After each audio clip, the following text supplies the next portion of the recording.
Franchise Executives Top 30. And guess who was number one again?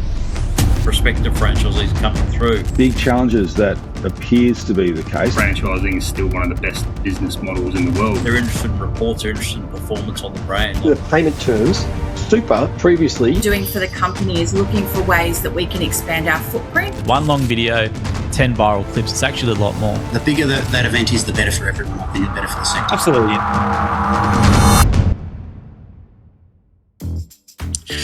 Hello and welcome to the very first episode of the FranFeast Podcast. My name's Glenn Walford. I'm joined by my co-host Joel Kleber. G'day, Joel. Hey, Glenn, how are you going? I am very well, very well. Anyway, we've had this idea sort of ruminating the background for a little bit of while. We're trying to do something a bit different in the franchise sector. How do you see the FranFeast Podcast going forward from here? Yeah, I'm excited for it. It's great to be able to feature so many people in a podcast episode. Generally, it's just normally one-on-one for 45, 60 minutes. So being able to have a lot of different people from within the industry, within different businesses within the industry, is really cool. And the great thing about it is through a FranFest episode, you're probably going to find things that appeal to different people, and you might get a bit out from this person, which you didn't expect. So I'm looking forward to it. Excellent. Yeah, and I think what we're trying to do there, the whole vision for it and the taste for it was a Tonight Showy style type of feel to it with a multi-segment, multi-guest type of format. So as we know, it's been a bit of a challenge pulling it together with so many people and so many people on the screen and everything there. And it's mainly going to be virtual, but we'll also do some in-person ones as well. But we're looking forward to it. So episode 1. So on the menu for episode 1. So I'll go through there. We start off with our franchise headlines, which we're going to jump into shortly. Then we've got the future of franchising in Australia with Jay Westbury, the CEO of the FCA. Then we've got another segment on the factors stopping franchise growth and questioning, are they structural? And that's with Tom Elliott from Retail Food Group and Darren McAuliffe of FRANData. Then we've got Payday.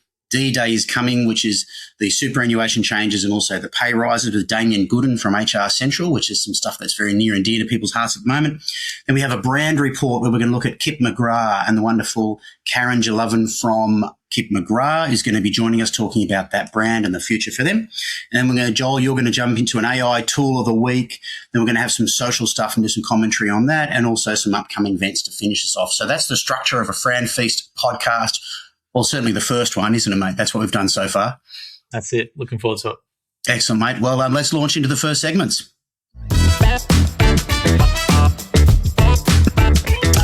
Okay, and welcome to this first segment in the FranFeast Podcast. And we're going to be talking about main headlines, Joel. I love the thought of grabbing a bunch of franchising headlines from Australia and around the world, but particularly Australia focus, and sort of giving our commentary and thoughts on it, because we're obviously doing a lot in franchising at any particular time.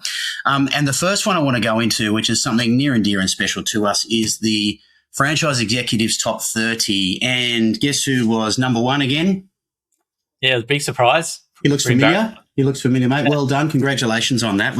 It was a surprise, wasn't it? You've been number one before, haven't you?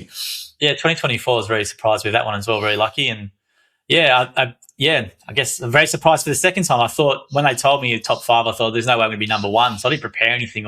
So you knew you were top 5 going into it, or when you got there type of thing? I knew it was top 5, and then you sort of hear Sarah read out a bit about the people. And when I hear the term unit economics, and that's not me, so I've heard that a few times. But I was very, very surprised and very shocked, to be honest. So it was very, very humbling. And with everyone else in there in the top 30, some pretty big names in there. So I was once again pretty shocked and very surprised. So what do you put it down to? What do you put your performance to being? Because, that's you number one franchise executive in Australia 2 times now. What do you think it is? Oh, look, I think probably the last year especially, I share a lot online. So every day I'm posting on LinkedIn regardless, really religious about what we do. I'm pretty open with the strategy and how I do it. Probably think that's a big thing that helped. And I think obviously our growth as well. Like we do things really differently in gyms, and our recruitment, a lot of the numbers are built on the base of recruitment of the video content that I do, right, essentially. So, we've had 1,200 new franchise sales probably the last 12 months, and every single one of them will mention watching video or the podcast that I've done and things like that. And that's sort of, I reckon, probably the reason. And I'm really involved in it as well. Like I'm not someone who just delegates stuff to an agency or a team. I do a lot of the stuff myself because that's what we do. With Jimmy likes to run things very lean. So I'm running a whole bunch of things and personally doing it myself, which I think holds in good stead. But once again, I think impact on the business and maybe impact a little bit on the broader franchising community just with the sharing of the knowledge has probably been the extra thing as well outside of what we do. And I think that's probably the last time for me entering. The only way is downhill. So, you're going to give it a miss now, are you? Go out on a high. I can't go. Imagine if you said that after the last one. I know. Well, I got sixth the year after that, so I was the only way was to keep going down. So it was a very big surprise, but I think that's enough for me. And I'm really totally. I think it's very much. I think it's very much your sharing of knowledge and your willingness to share and commitment to franchising and positive. Your positive lift of franchising and you showing, the good, the bad, the ugly franchising. I think that's really important. Certainly important for authenticity and for showing that franchising is a great business model, but doesn't always go right. But this is why, and this is what we do about it. So I think you're showing a lot of great stuff there, which makes people comfortable. I think it's a misunderstood business model, Glenn. And this is the thing I'm sharing it in a reason. Like, I think if there's more brands talking about franchising as a business model and actually talking about things like fees and being transparent about exiting and all this sort of stuff, it helps us as well because, all you need to do is go to Reddit, ask about, I'm thinking about buying a franchise in, and put your brand name there and see what comes up. And I think that's weird. And I'm not saying people on Reddit are our target market, probably quite opposite. But it's a huge search result. It's a big search result. Reddit is a massive place now where people have conversations and franchising gets smashed in it. And, we have franchisees who jump in there and stick up for the system and share their experience. But I think the general average perception is that we take a large, just in franchises in general, they take a large percentage of revenue. You'll be working for wages and you'll make no money. Yeah. I think that's a general common theme with it. And look, people in franchising know that's not the case. But every brand, in my opinion, hides a lot of stuff about it. So the business model will keep being misunderstood until more brands do it. And that's where I sort of think, we stand out, which is we're really transparent, with what we do. And I think that's probably the key in the future. Totally. And both yours and my push is for all brands to do a hell of a lot more of it. So we'll keep pushing on that. So our next headline we want to talk about it is GYG out of the US. So this is a couple of weeks old now, I think. But checking out on The Guardian, it was pretty much everywhere. It's mainstream media. What were your first thoughts seeing that? Because it's obviously a very big IPO last year, which was massive. What were your first thoughts on the GYG exit from the US market? Look, I don't want to be too critical, but it's a great story what they've done, to be honest. So they're a massive business, but my initial gut feels, and other people's you're taking Mexican from Australia into America, and basically you've got to have a better product than the Americans and the Mexican brands over there are doing it. So I just thought it's a big call. Really going to be really hard to sell that into America, was my initial gut feel, and that's what I heard from a few other people as well. But obviously the thing is they pulled out once they knew it wasn't working. They didn't just try and keep staying in there, so they cut the cord, which was, I think, a good decision. But I think going in there initially was a bit interesting, but I understand there's obviously listing on the stock exchange, there's pressures to increase returns and all that sort of stuff. I can't. I've been very open with it. I did some content on GYG and Mexican in Australia and everything in about 2021. This video can go back, and in it, I had a Colombian or Latin American videographer, and he still didn't get the name right. And let me say it, I think I called it Guzman Y Gomez in my video, but I should have just called it GYG. But I talked about in that about even their number of, they're saying we're going to have 1,000 stores in Australia. They're saying that at the same time as we're going into the US as well. And I was always like, you're going to teach the American market how to do Mexican? Yeah. I think was a massive call, and I just can't help wonder of the pitch and the fluff to do with an IPO. I think they're a wonderful success story, like you say. I don't want to be too critical and everything as well, but I was certainly on alert for the fluff for an IPO to keep bolstering that up. And it seemed to be a fairly common thread in franchising for people in the know from my perspective. Yeah, I think that was the case. Look, I think once you go public, your priorities change. You're bound to maximize shareholder return, right? So, that's what you're bound to do, and you're going to look for new markets and opportunities to increase your revenue. And American's obviously a massive market, but it's probably in hindsight, obviously, it's probably wasn't the right thing. But I think a lot of people from the start, like yourself, and a few others that I knew, called it, and that's what's happened. And I think but I like to look at it also from the positive. I like you, great move, get out, cut your losses, do whatever. But I think this is a massive win for Australian franchisees. I always worry about brands going over to the US when they actually haven't even got close to fully developing their own local market here in Australia. So I think this is a massive shot in the arm for franchisees, actually. At the end of the day, the priority should be the franchisees. And this is the problem when you go public, is that the franchise business is that you're bound, your duty is to maximize shareholder return, right? Your priority is the shareholder. Yeah, we've got a fiduciary responsibility to do it. Yeah, exactly. So, and that's why I'm always a bit conscious of that. And I think when people are making decisions and looking into franchises, really look at who's is it a publicly listed event? Like, is there private equity involved? These sorts of things, because it does matter in terms of how the company is run. So it's certainly, I know Greg Nathan would say it certainly has an impact on that franchise relationship, the return sort of thing that starts to get a bit blurry and those lines start to move a little bit is always a concern. I think if you're a prospect, you have to really look at it now. I think that should always come into consideration. Excellent. All right, mate, we'll move on from that one. And the next one is franchise expos. So the phrase franchise expos are back? Are you signing up to that?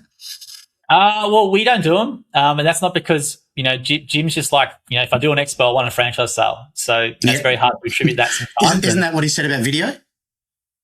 Well, video was basically, that's what he got from video pretty quickly. So, exactly. But the thing is, we support the Melbourne one. Jim will do like a talk, and then obviously they give us a stand. We're appreciative of that. And I'd always treat it as a content opportunity. So film Jim's talk and filming on the stand and all those sorts of things as well. And but yeah, I think it depends with expos. It depends, what if you can get leads and convert leads, then great. It's well worth it for sure. But I like them as a content opportunity as well. I think content opportunity is really good. Same. Great spot. And I think the reason why we use that as a headline is the Sydney Expo just happened about 2 weeks ago, I think it was. It was the day after actually you got your top 30, your top executive award. And it was absolutely heaving. So it was fantastic. And there's a lot of great feedback from exhibitors and franchisors I've spoken to said it was fantastic. My point always with expos is, they're one part of the marketing mix for recruitment, but you've also got to, consider a whole range of factors about, what else could you do with that spend? Because it's a significant spend, it's a significant investment, isn't it? Yeah, it is. But you can also use it like, you could go really hard for 3-4 video saying, come meet us at the Expo in Sydney, we've got this for you. And you can sort of use it as an in-person event as well, like almost like an in-person meet and greet if you do it properly. But for sure. They are, look, Tim and that's been running it for years and does a great job. And there's obviously a lot of interest in business ownership now with the cost of living. I think it's a great time.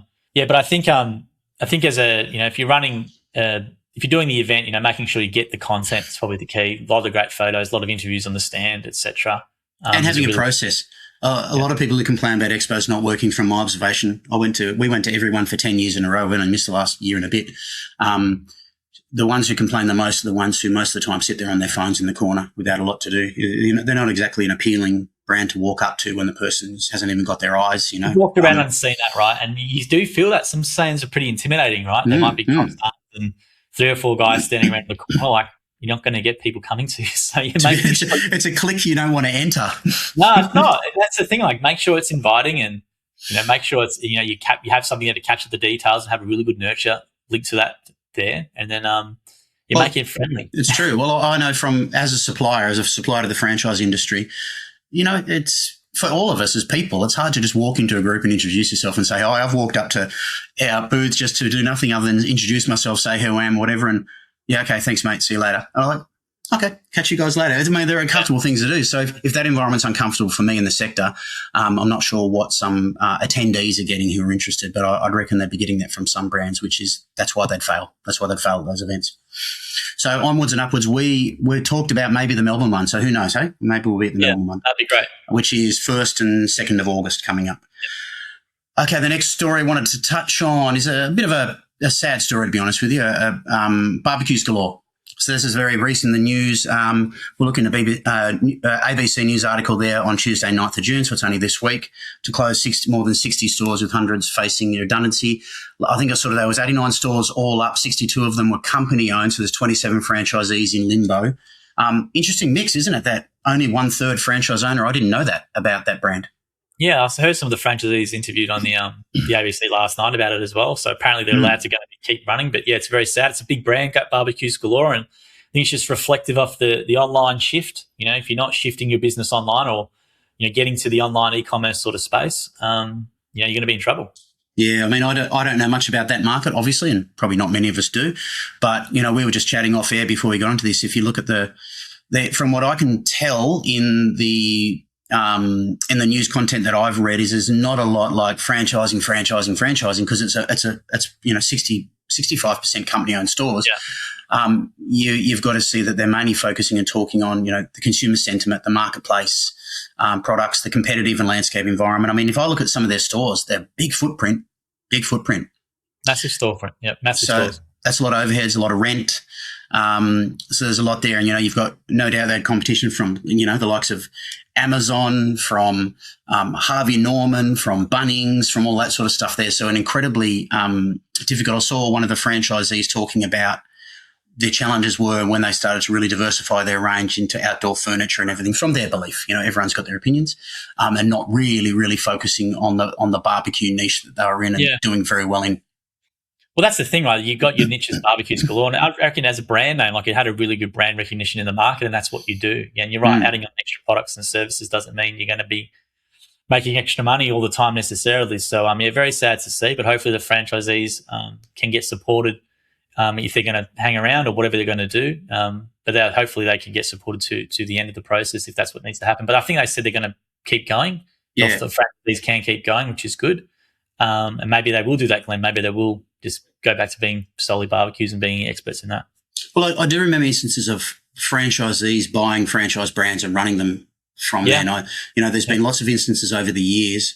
I know Safety Quip, a safety business, the franchisees bought that from the franchisor. Not that it was in trouble or anything like that, but the mechanisms have there, and there are precedents in past. I know LJ Hooker, many years ago, they had some problems and everything. We're talking like early 2000s, I think, from memory, and a whole conglomerate of franchisees, I think, from memory, purchased that. But there's precedents are out there, so hopefully they're getting some assistance in that.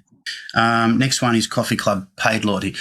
So our next one we're going to look at, Joel, is Coffee Club paid loyalty program. From marketers' perspectives, both you and I think this was really interesting. So if we're looking here, the article is on Bean Scene magazine, which is pretty cool. So I thought we'd go for a coffee type of website. So Coffee Club is shaking up its loyalty program, trialling in South Australian locations, rewarding members with exclusive pricing for every visit if they join the club, and it'll cost them only $3 per year. Did you have a look at much of that? Yeah, I had a look at that. It's an interesting concept. Obviously, being $3 a year membership, or to access it's not much at all. So hopefully they get a lot of signups. Hopefully they get a lot of people taking it up and learnings from it. But it looks like it's pretty cool. Focus on community driven and really cheap price. So it's a good entry point for anyone. Yeah, it'll be interesting to maybe we can chat with someone at some stage at the Coffee Club about the rationale behind it, because in all these sort of things, most of these articles, I don't know if people know, normally come out. The information is normally just out in a press release, and you get a couple of lines or whatever. And you don't get a hell of a lot of information there, but it'll be good to dig in. I just thought it was a good one to include in main headlines, because I think it's for going forward, everyone who you listen to basically in business or anything to do with commentary or economy right now, I reckon we're in for a much tougher 6 to 12 months. So anything you can do to fortressify or solidify and build a moat around your business with your customers and getting them engaging and interacting and probably getting more data about their purchase and consumption habits. I was going to say that, yeah. That's the thing. I didn't say it, but you said it for me. I think that's the right. You get extra data and consumption habits for a pretty cheap price, really. So it's a Yeah, so we'll see how that goes. But I just wanted to raise that one because I thought it was pretty significant. And these headlines are also things that if people have missed in the sector and the industry, it's good to bring them up there, because I'd love other marketing managers to be thinking about in their businesses, this type of stuff as well. Maybe that's something that we could look at and do as well. So no doubt there's a bit behind the scenes on it. So we'll look forward to getting to it. Now, the other one I wanted to talk about to finish off our headlines. Now, I thought this was interesting. It's actually, I'm a bit late to the party on this one because it's actually a story from the 30th of March, but I didn't know about it or notice it. And I've been through Sydney Airport, I don't know how many times. And that's Anytime Fitness has arrived at T1 International. So there's now an Anytime Fitness in Sydney Airport. I thought it was really interesting. It is, before your flight, go for a workout, or post-trip, go for a workout. As if. Well, I've been listening to a few people. One of the best things to get over jet lag is to actually do a workout after you get off the plane, right? Yep. So if you're doing international or something, go to the gym straight away, even if you're tired, and you'll feel better for it. So, but from a branding point of view, like the amount of people are going to go past that. Huge, right? So I think it's a pretty unique, different thing, and people wouldn't expect it. So I think it's definitely value in it. That's probably a bit of a thought bubble thing. Probably people will walk past and see that brand recognition and go, it's probably a good gym, because I'm sure I'll use it when I go on a trip at some stage, that sort of thing. So it just adds to that layer of convenience, isn't it? So wherever you are around the world, or wherever it is, I think that they're interconnected, aren't they, Anytime Fitness? So you can use them in international markets, I believe. I could be wrong. Maybe someone from Anytime Fitness can let us know. Yeah, I think maybe you can. I can't remember it for sure, but I know obviously there's 650 worldwide, right? So, but I think there's a branding sort of play is really good, and Obviously, a lot more people are health conscious now, so who knows? I might get a few people coming through and into the international flight jumping in the gym. But the airport work is there as well, maybe. Who knows? Yeah, true. That's true. In fact, it caught my eye because I just saw a video the other day with Casey Neistat doing a flight. He was wanting to keep his record running. For those who don't know Casey Neistat, YouTube, an amazing vlogger, just an incredible storyteller. And he had his record of, I think, it might be around 700 days or 300 days or whatever of running every day. And he was doing an international flight where he wasn't going to have any time between. He was doing LA to London to South Africa. And I think he had to go and find a place to make sure he kept his running up. He ran in a tunnel underneath the airport in between a layover for 10 or 15 minutes to make sure he had his steps in, and he did 2 miles in his little jog there. So that sort of stood out to me when I saw this. Well, he could get an anytime fitness treadmill inside Sydney Airport. Why not? Why not? I think it's a great thing from a marketing branding point of view, but also you will get people who are health conscious to use it. Plus the baggage handler there are some pretty big, solid guys. I'm sure they will. They need to keep strong. I think they've done more than enough lifting at the airport on their shift.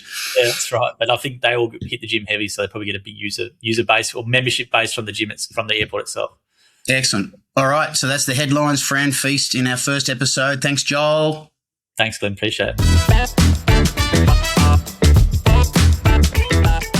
I want to welcome our very special guest to this first ever FranFeast podcast. We've got the wonderful Jay Westbury, CEO of the FCA, joining us as our Jay. You're a headliner guest, I suppose. That's what we'd call you? Well, that's a lot to take in, but thank you very much for having me. I'm super excited to see how this all unfolds and how this goes. I think this it's just great to be able to be communicating with people wherever they may be sitting.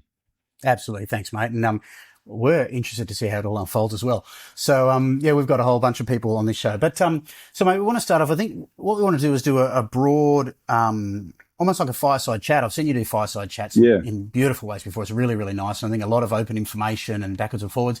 We want to talk about the future of franchising in Australia because we're in, as we are now going live on this, it'll be about the start of June. There's a lot going on and coming up. So maybe almost crystal balling it for like 12 to 18 months, what you see happening, what's happening right now into the marketplace.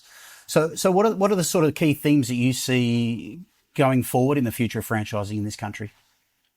Well, I think one of the big challenges that appears to be the case, and not every franchisor would probably agree with this because it depends on where they are in the ecosystem, and that is the availability of franchisees.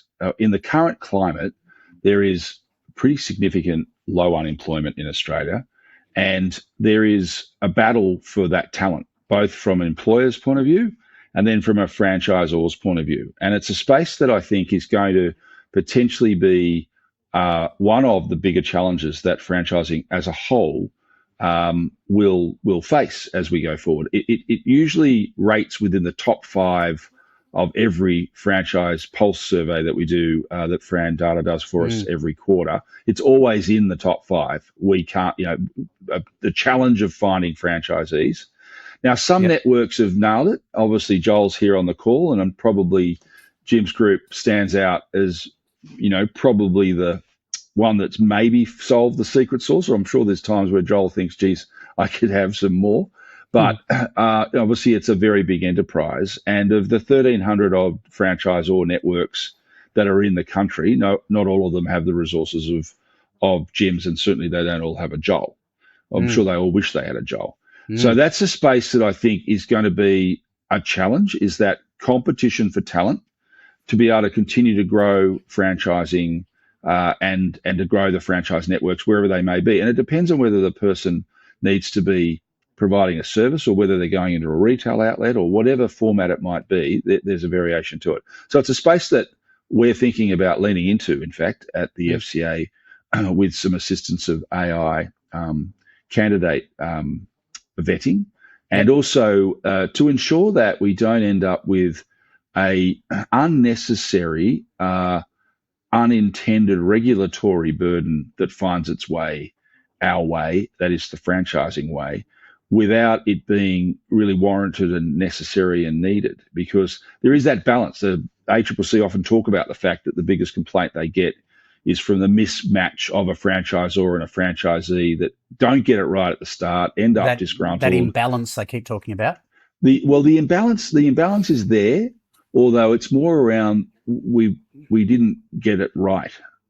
It's like when you pick your husband or your wife. Always good to sort of try and get that right, but it doesn't always happen, right? And I think a lot of the grievances that come from where a franchisor and a franchisee decide to sever or part ways, where there ends up being an angst, is because the picking process hasn't been properly done. Ergo, the vetting process hasn't been done properly. Yeah. So that's that. Yeah. Please. Sorry, mate. Sorry, I was going to say, and that's an area I know, Joel, I see your feed on LinkedIn all over the place about the solution to that being content and founder-led content. What's your take on that? Because I know you sort of see, I mean, I see a bit, but I know you see a lot about what brands are and aren't doing.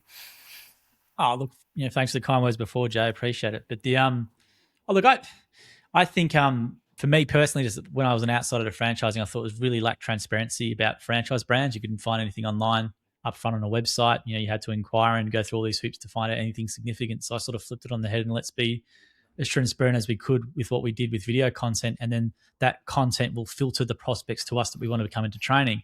We had training the other day. We had around 100 new franchisees in training, right? So the full auditorium, you can see that photo on our Facebook page, for example, or LinkedIn. Like just when you have a chat to these people about the buyer journey and how they self-select themselves, it's a year-long process almost, or years sometimes, of just watching stuff and consuming stuff, listening to 200, 300 pieces of content and then inquiring or then coming into the system. So we don't have overly much of a mismatch with us because they know that they've got to pay lead fees. They know that the fee is a monthly fixed fee and you can't cancel leads for certain things because this is the stuff that we just keep putting out all the time. So we put everything out about our system. So when people do come and become a franchisee, they can't say, I didn't know this or I didn't know what I was getting into, because everything is extremely transparent with what we do in the first place. And we actually have franchisees come into our training who are in other franchise systems or looking at other franchise brands, not us, and they tell me about the process. And I hear about all this stuff, and it's just chalk and cheese for what we do in terms of practicing transparency and all these sorts of things compared to others. And that's not just to say we're better in that area or not, but I just think there's something about putting your business and brand online as much as possible so that you will attract people via that, as opposed to then hiding everything and then leaving it up to these other processes in the background as well. Because obviously there's pressures for networks to grow as well. So your recruiters and your network developers have to grow too.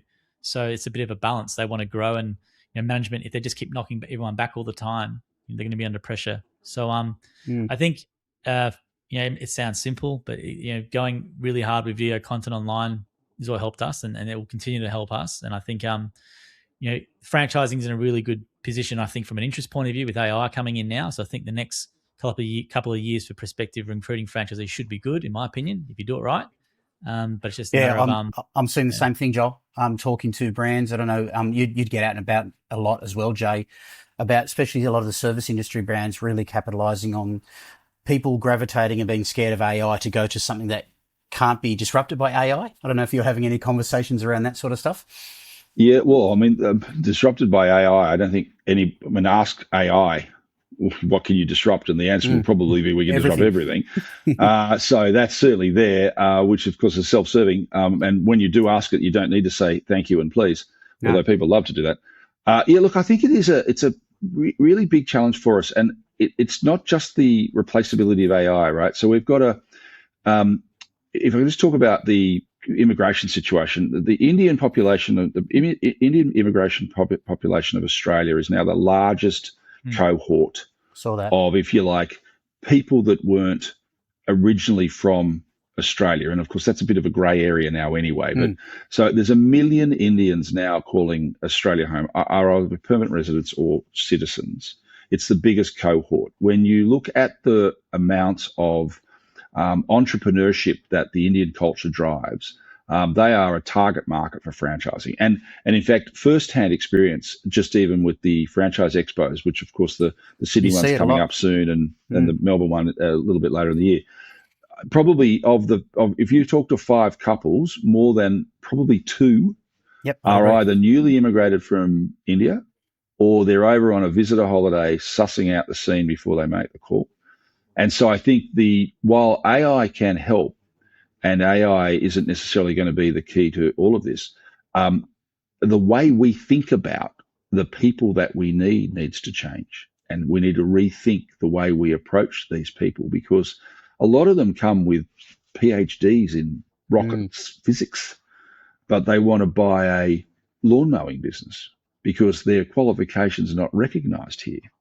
And I know, Joel, even looking at that photo that you put on, right? I mean, that is a beautiful depiction of the multicultural scene of franchise recruitment in one snapshot. Yeah, we've got all these nationalities there, right? And, for us, Filipinos are a big one as well. Yeah. And the great thing for us is if they're having good success in your franchise system, they're probably your best recruiters in a way, because they refer a lot of people and they want their cousins and their friends in their community to do really well. So we've got a really large Filipino community base in Tasmania. Our franchise law is Tasmanian is Filipino, and she's grown it by massive numbers and really big Filipino community. But you're right, Jay. But your content and what you put out online's got to reflect that as well. I think that's the thing. Feature those franchisees. Feature the diversity in your franchise base a lot, and we try and do that a bit with what we do. Correct, and tuning into it, right, and then being conscious of it and not being shy of it and not making it awkward. I think, look, in terms of from a government point of view, the new acronym that I got told only the last few weeks is called CALD, and that means the culturally and linguistically diverse cohort. Right. And so there are now, we need, it was an interesting sort of moment, for the aha moment for me, because I thought, gee, we need to think about that from a franchising point of view, because as I say, there is a competition for talent going on. One of our biggest competitors for talent is the government, because they keep employing more people. There's 90,000 public servants. Soon. As the cycle goes, it'll change, won't it? We're going to need the department of work out your CGT at the rate we're going. But, so there is that. Plus, there's just the natural flow of big business wanting to employ people. Woolies, Coles, Audi, they're all still employing people.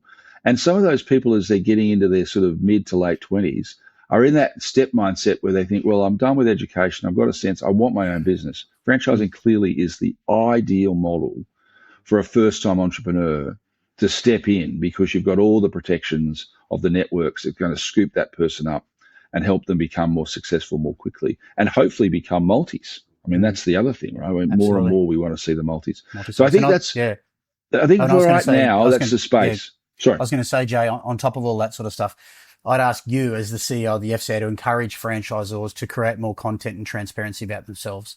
I mean, it's what we've seen with Joel do.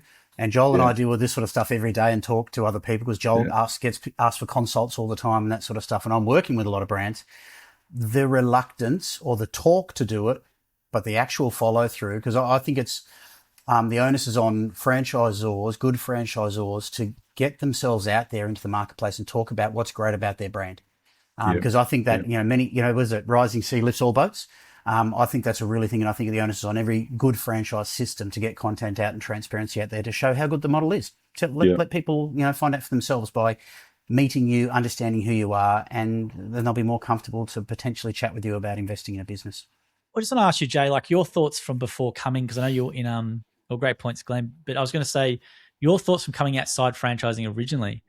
What did you think of it? Because did you have a negative or a positive view of franchising before coming into it, before knowing anything about it as a general punter, or what were your thoughts about the industry? Well, to a certain degree, I think if you talk to most people about franchising, and I fall into that category, people's perception of it was McDonald's and it was expensive. And I know that's a really easy off the cuff comment, but that's the truth of it. And in fact, the recent research that was done for the Australian Franchise Outlook, where we polled consumers around this question, a lot of that came through. Most people didn't know really just how much franchising is embedded in the Australian economy. People don't necessarily, they see a noodle shop, or they see a hamburger joint, or they see whatever they might see. They don't necessarily immediately resonate with franchising. Now, that's not the case with the really big brands. So there's roughly 100 brands in Australia that have more than 100 franchisees, right? So that means there's 1,200 brands that have less than 100. And we forget about them a bit sometimes. And they're the ones that we've got to try and bring up into this conversation. And half of them themselves are small. The franchisors are small business themselves. I mean, they're struggling. Most of those units right? are very small. Yeah. Very small. And so the notion of copying Joel's model with the secret sauce is I can't even. It's Wednesday. Yeah. I can't even remember what I did yesterday afternoon. So that's a challenge. And that's a challenge where I think the FCA has got a role to play. And we're certainly thinking about how we might be able to get more involved in helping, franchisors think about how they can do a better job of it. But it's a challenge. It's certainly the one thing that's on my mind most, which goes back to your original question. More than the regulatory environment, more than the code and all that crap. That kind of just is there. The issue really is how do you get more people into franchising? Absolutely. I'll give everyone a test here to do. Go to Reddit or go to a Facebook group like the Oz Finance group and say you're thinking about buying a certain franchise. See what the comments are. Right. I think that's the best test of what the general – I'm not saying everyone's a Reddit user or in Facebook groups, but I think you do get a general sense of what people generally think from those sort of places in terms of sentiment. That's obviously ChatGPT is trained on Reddit forums, so it obviously views it as a valuable source of discourse.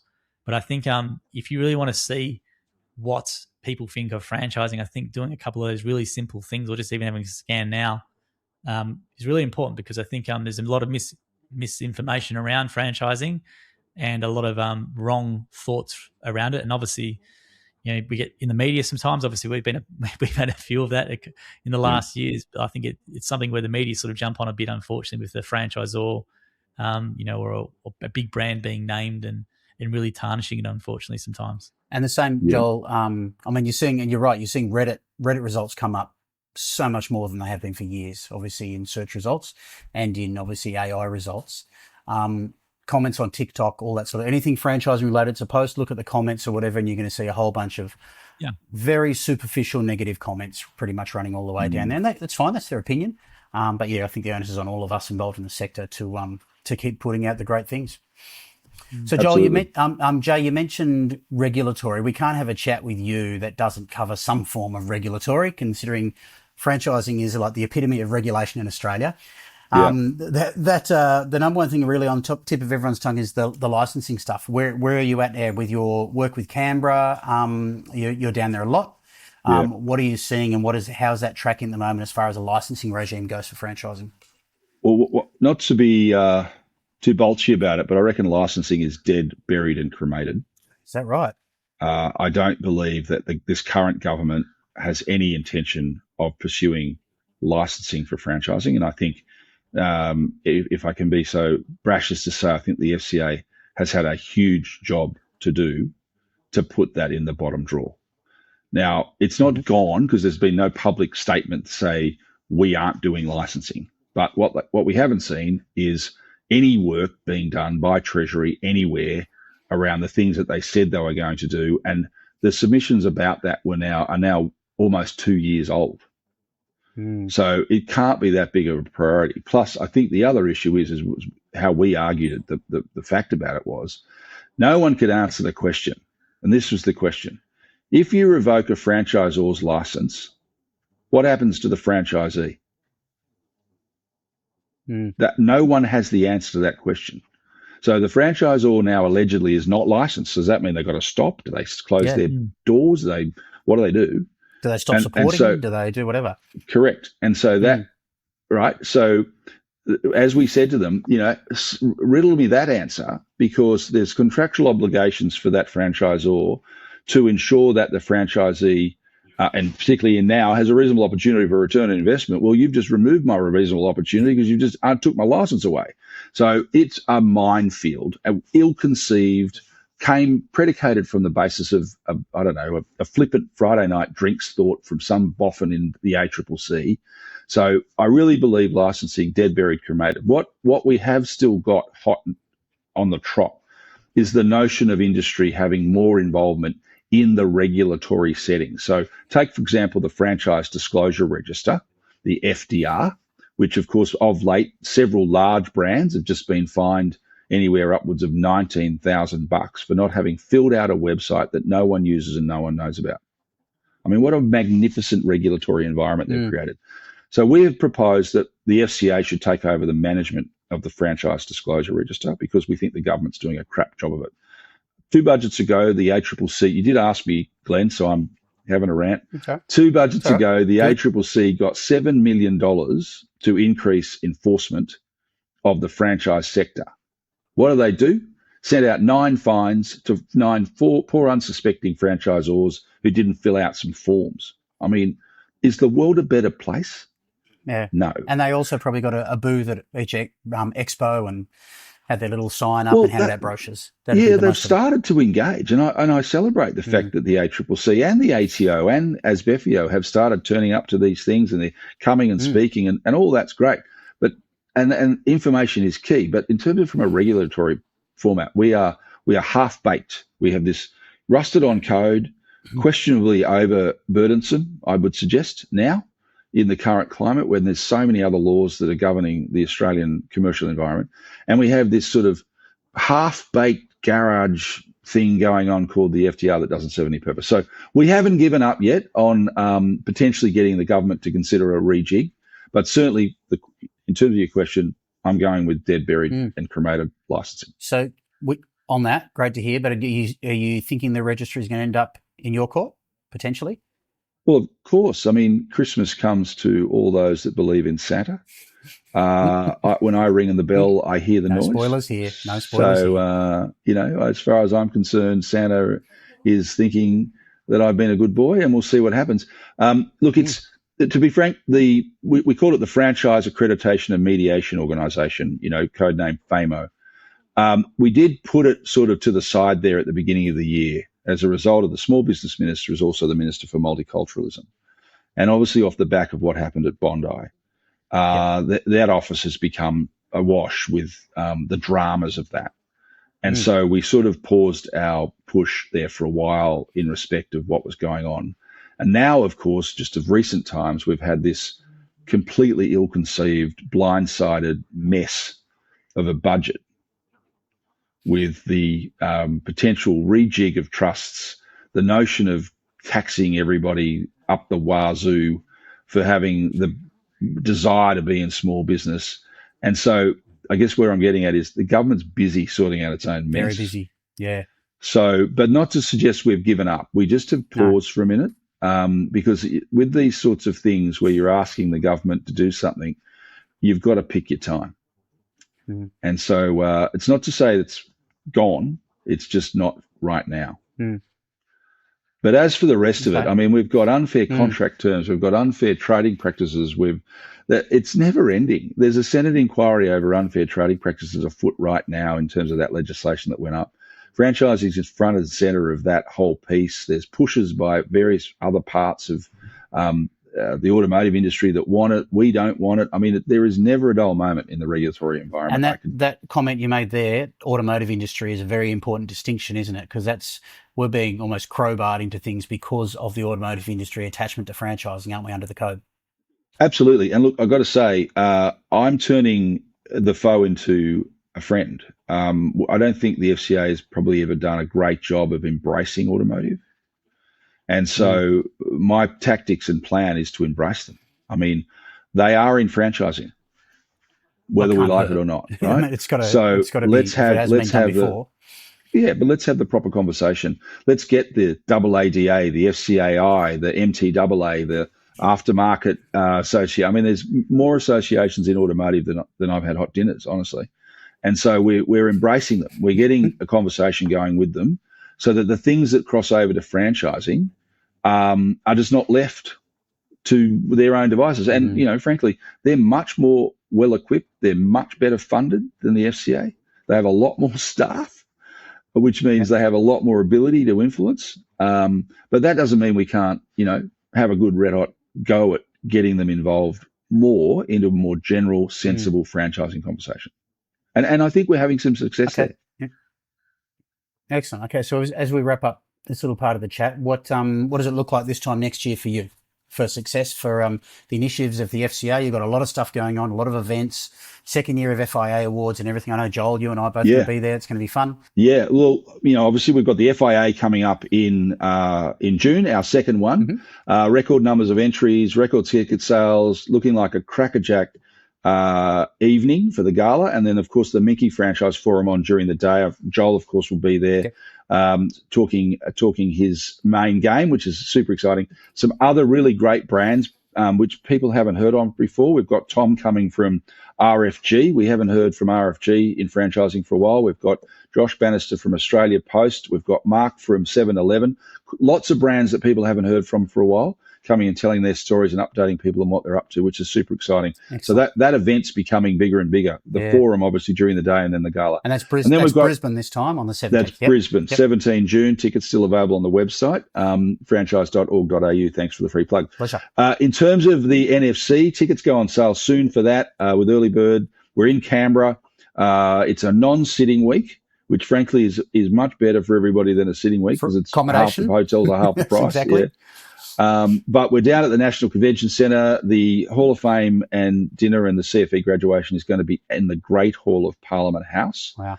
Most people tell me when they walk into Parliament House, the last time they did it was in year 6 when they did their year 6 trip. So we're really looking forward to that.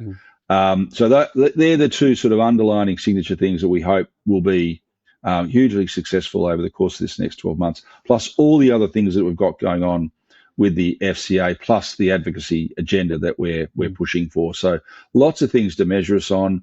And annual, we've got the Constitution Amendment going on. So, Jay, we'd like to finish up. Thanks so much for joining us today. We'd like to finish up everything. Special guests such as yourself with a rapid fire round, have a bit of fun, and also find a little bit more about you, more than the ordinary we would know just for our normal chat. So here we go, mate. You ready? Sure. Okay. All right. Coffee or tea? Coffee. Early bird, or are you a night owl? 24/7. 24/7. That's a good one. It's a good one. Podcasts or audiobooks? Podcast. Okay, good. That's a great answer, actually, considering you are on a podcast. Apple or Android? Apple. Android, I don't understand. Excellent. Joel, you're up. What's one word your team would use to describe you? Conflicted. Best business advice you've ever received? Be nice to everyone around you until they're not nice to you. Worst business advice you've ever received? The customer's always right. I agree with that. Interesting. First thing you do every morning? Well, the second thing I do is make a coffee. Makes sense. We'll leave that. All right, okay, over to me. Here's a cool one. Most used app on your phone. Can you divulge it? Qantas. Oh, there you go. Guilty pleasure TV show? Below Deck. Don't judge me. If you weren't doing this career that you're doing right now, what would you be doing? I've got to guess. Working on the super yacht and as a captain on Below Deck. Oh, there you go. I thought you'd be a politician. But anyway, what song is... Well, you love that sort of field. What song instantly gets you in a good mood? Anything that Jason Mraz has sung. Okay. One thing your staff would roast you for? Oh, apparently I got an award for this. Apparently I organise meetings and I'm usually always late for them, even though I've called the meeting. Okay, that's a win. I'm trying to improve. Over you, Joel. Next one is biggest misconception about success. Self-doubt, I think, is the key. I think people just doubt themselves and therefore they struggle with measuring that success. Business you admire outside of our industry. What skill matters more now than 10 years ago? Your understanding of how to ask the right question of AI. Over to you, Glenn. Only one from me. My biggest motivator is? My children. Lovely. Joel. What's something people pretend matters that actually doesn't? Their appearance. Another one here is, what's one thing CEOs should stop doing? Making meetings that they don't turn up. Perfect. Yeah, making meetings they don't turn up for on time. I think that would be one good thing. Well, certainly the team would be happy about that. And last one, mate. This one's a heavy one, but I'll throw it out there anyway. What in your role and everything and what you do is what do you want to be remembered for? Just being a nice guy and really loving franchising. And when I do go, people will go, yeah, he was a good guy and he did some stuff that really mattered. That would be all I'd ask for. I think grandiose legacy concepts are very rarely realised. But I think just being known as being a nice guy who did something that mattered would be a great legacy. Love it. Great responses, mate. Thanks for playing that game. It's awesome. That was fun. Yes, not really. Great, Jay. Not really. I'm going to see how people take those sorts of questions later on. We'll change them up for everyone else. We don't want people to have prior knowledge. No way. I love it.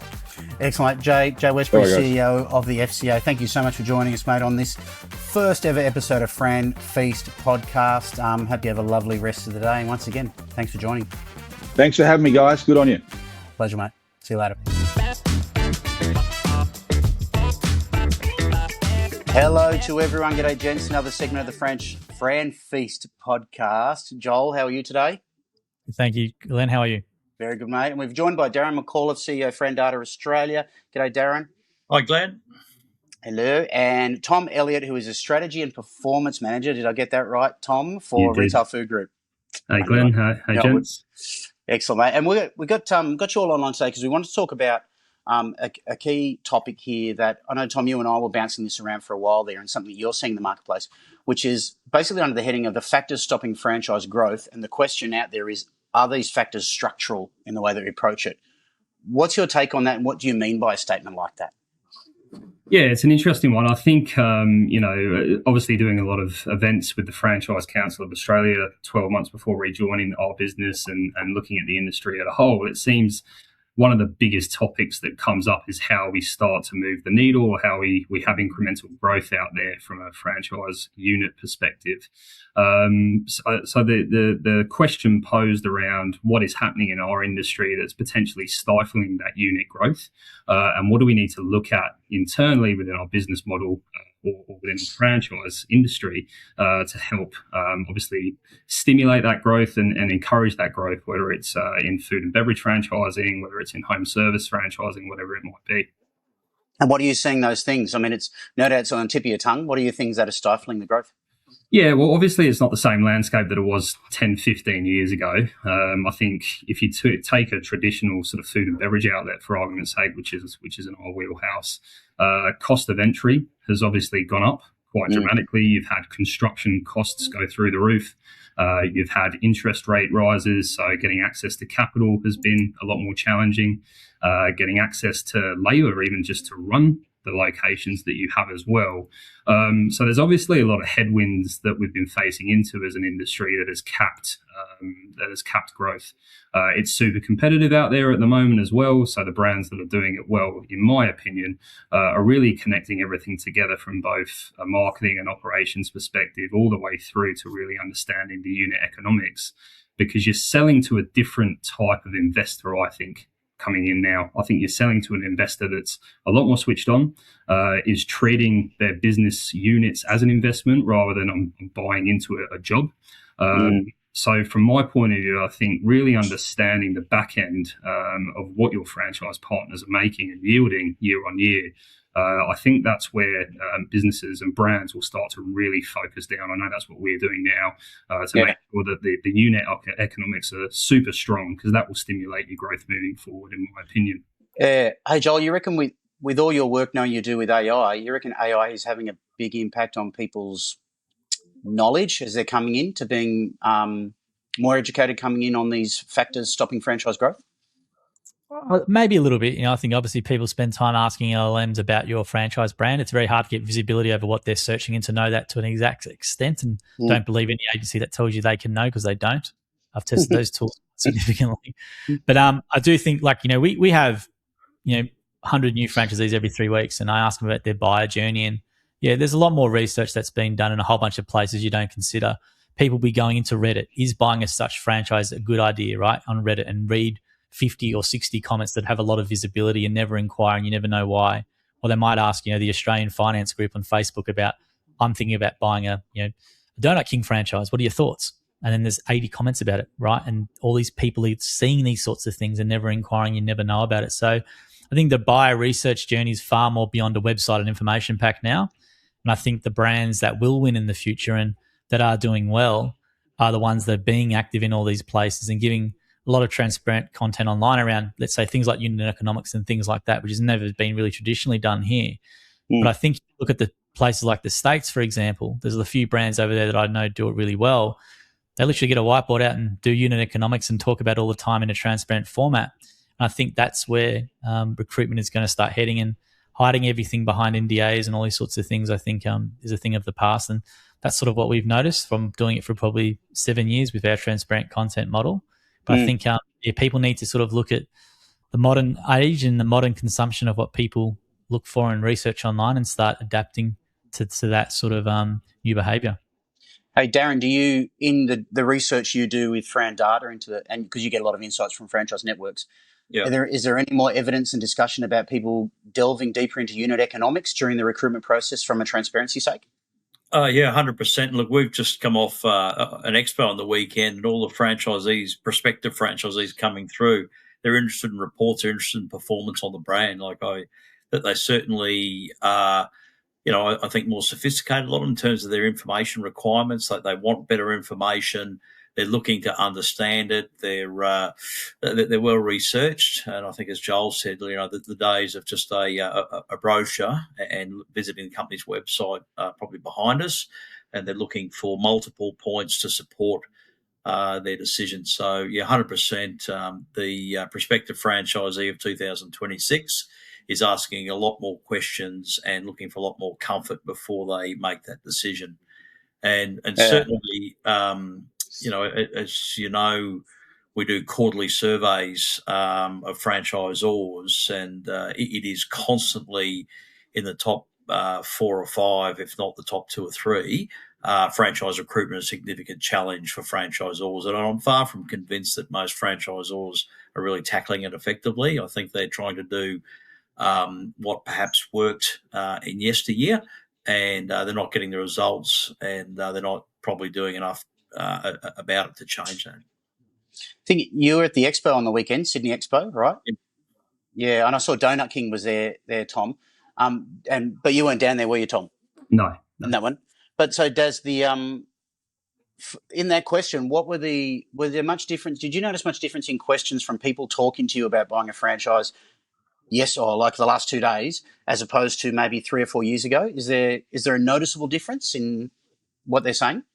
I think they're tuned into unit economics rather than just the brand and what it does and the lifestyle side of it. I think they actually it feels like they've done more research before they come up to the counter. And we have independent ratings on franchise systems, and we've never been busier, in terms of people asking what that is and the sort of things we look at, and asking us who the high performing brands are and what makes it. So I think it is.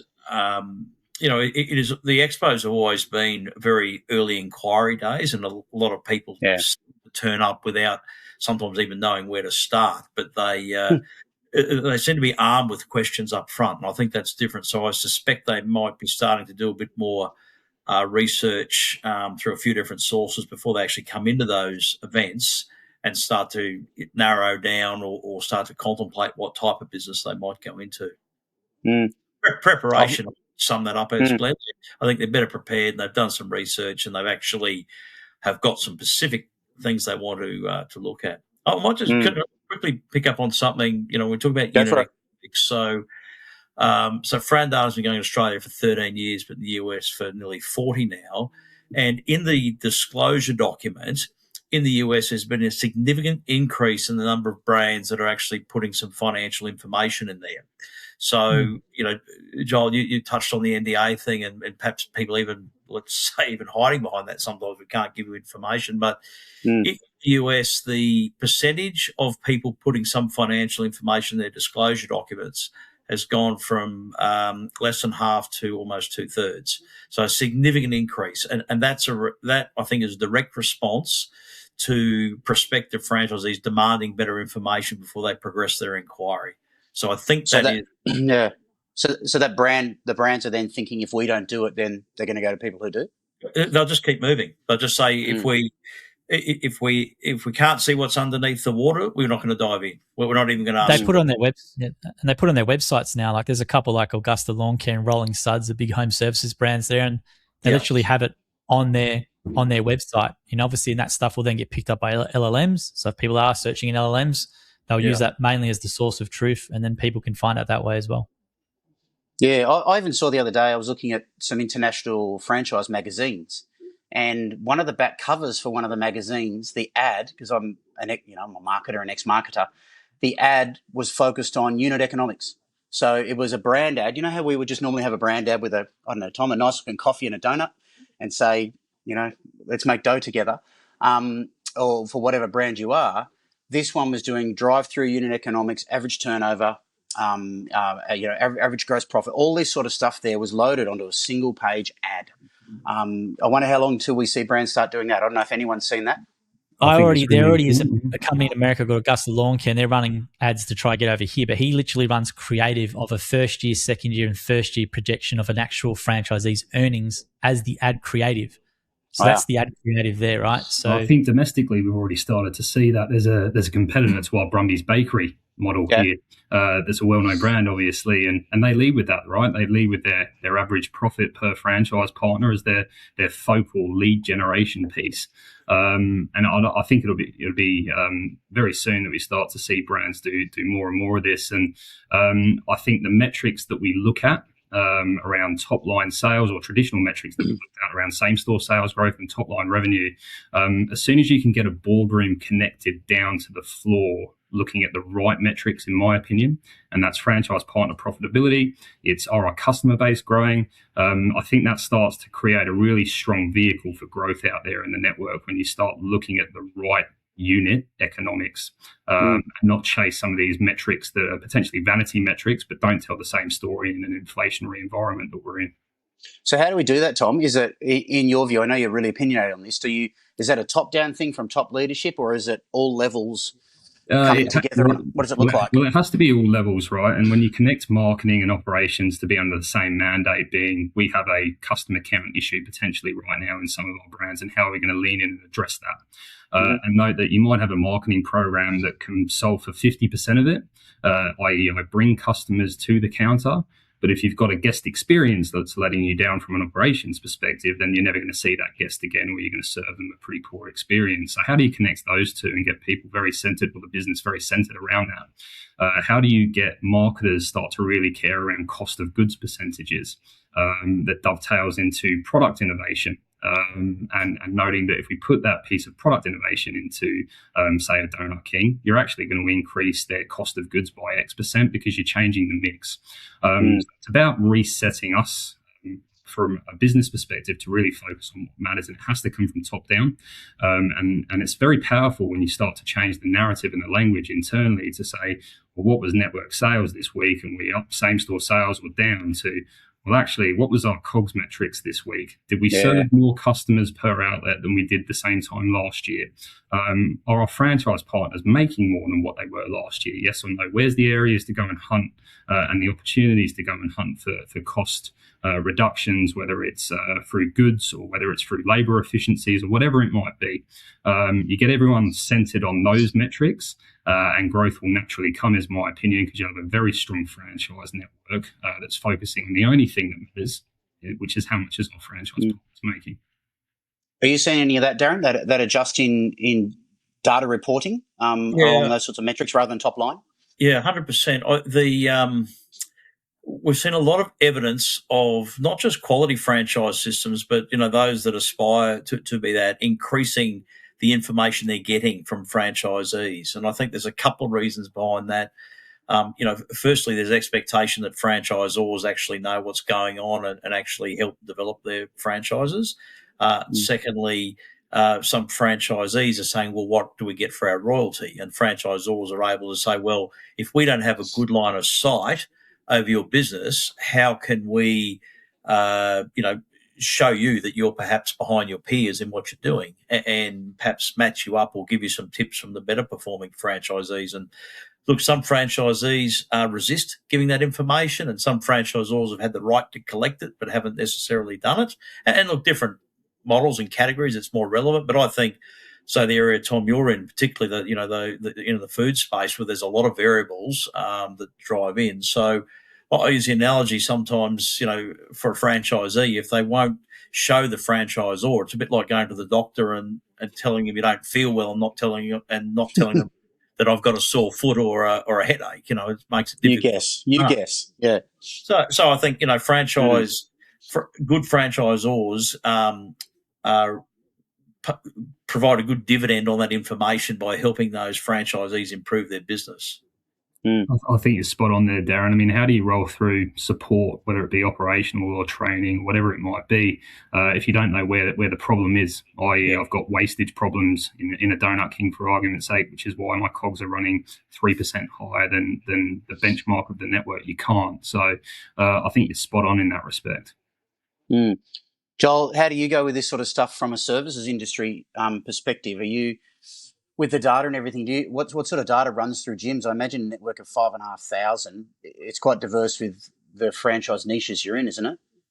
Well, franchisees really only care about leads coming in. So from beyond that, there's not much more to that. And our franchisors are just, same thing with recruitment, high quality leads, right? So they're probably the two main things. We've still got 200,000 unserviced leads. So our priority is growing the franchise network, and we've got the work to sustain it. That's probably the biggest driver for us at the moment recently with our stuff, with Relevant for us, is Jim's got a custom gym thing called a Jimbo app. So that's our own work management app, like a Service Mate or something like that, equivalent for franchisees. And he doesn't have any metrics for the business really besides trying to get complaints to zero. And it sounds very cliche, but that's literally his drive. And he's making this Jimbo app for all of our franchisees to make sure that all these things are being built from customer service to try and get our complaint ratio from a down 1% to less than 0.5% by enforcing it. So Jim cares about complaints really, and obviously how well our franchisees are doing financially is probably the other thing. And we're a flat fee model, so we actually don't have an oversight of their revenue. We run consistent surveys, and obviously if they're not happy, they just call Jim on the mobile or email him. So we're very broad. We don't have many in-depth metrics beyond those ones, which You're very unique. You're very unique. Yeah, that's what he cares about, and he's I'm take it back to first principles, as Tom was saying, is our franchisee happy and profitable, right? So that's what we really want to optimize for, and the system's all built around that, of accountability for our franchisors to make sure that happens. And obviously Jim will get involved in that. But that's really our main sort of things that we concern with. So I think we've had a lot of chats with Jay Westbury, haven't we, CEO of FCA, the last couple of days, Joel, at some events and everything. And I think the number one thing from franchising perspective is we want to elevate franchising as a great model to go into business with, that we all agree that it is. So I think the unit economic discussion that we get behind and keep pushing it is absolutely vital to that, to attracting more people to franchising. So guys, Darren and Tom, if you had a magic wand from here, what are the first steps that you would be putting into franchising broadly, or suggest happen in franchising, to make sure that this focus on unit economics is foremost and front and centre? I've been making it very... Sorry, Tom. You go, Darren. You go, mate. I was going to say, I've been making it very clear when a new franchisee comes on, if you're in a category where that financial information is very relevant, it's probably different in some categories, but very clear that there's an expectation that you will give us good financial information, and we will track and monitor your performance, so there's no resistance, and you explain why, the benefits. This, and I think that's part of your value proposition. This is how we support you to optimize your performance out of the business. This is how we pick up early warning signs. This is how we create the best lifestyle and the best return for you. And I think if that's clear, if I was a prospective franchisee, I would care about the coach that wanted me to perform my best. Absolutely. Tom, your thoughts? Yeah, I think you're spot on there, Darren. My opinion is that franchising is still one of the best business models in the world, because you can combine the sort of entrepreneurial ownership and spirit with proven systems and tools. So I think the extension of that is what we ask for our franchise partners as they come in, and how we support them around, we are going to expect to see some baseline metrics from you around where your labour's going and your cost of goods is going monthly, because we want a strong franchise system that's here for the next next 40 years in Donut King as we have been for the previous 40 years, et cetera, et cetera. So for us, it's about making sure that we're held to account as a franchisor, holding on franchise partners to account on performance as well. And the whole thing's cyclical. Then you get greater performance out of them, greater performance out of the franchise partner as well. And there's a burning need and desire for franchise businesses to now really understand what's coming out of the bottom line, because how do you grow if you don't know where the areas or the strategic focuses need to be? So, yeah, and particularly more so in a cost of living crisis, in margin pressure, margin creep especially as well, no doubt. Excellent, gents. All right, great wrap up. Thank you, Darren and Tom. Joel, thanks so much for joining us. Lads are talking about this sort of stuff. No doubt we'll talk again soon on some other interesting topic in franchising. But thanks for joining us on the FranFeast podcast, boys. Great, thank you. Thank you. Welcome. We're going to welcome a great guest here today, Damien Gooden from HR Central. Welcome, Damo. How are you going? Very well, gents. Very happy to be here. Thank you. Thanks for joining us, mate. I know we're already well into the episode here, but we really wanted to touch on some stuff here. I know we were having some chats previously this about some of the really key changes that are happening in HR land. I know HR is always everyone's favourite topic. What are you, the butt of many jokes? Well, there's a reason we exist, mate, because no one wants to do it. Right, so, okay. That's where it sits. That's a great service offer to be in, isn't it? So today we've talked on, there's a real topical thing. So we're around early June or so, 2026, and some big stuff is happening. So Payday Super and wage increases is coming up. I know wage increases are a little different. We're waiting on, you told me, but 1 July is a key date. So what's happening? What's going on at the moment?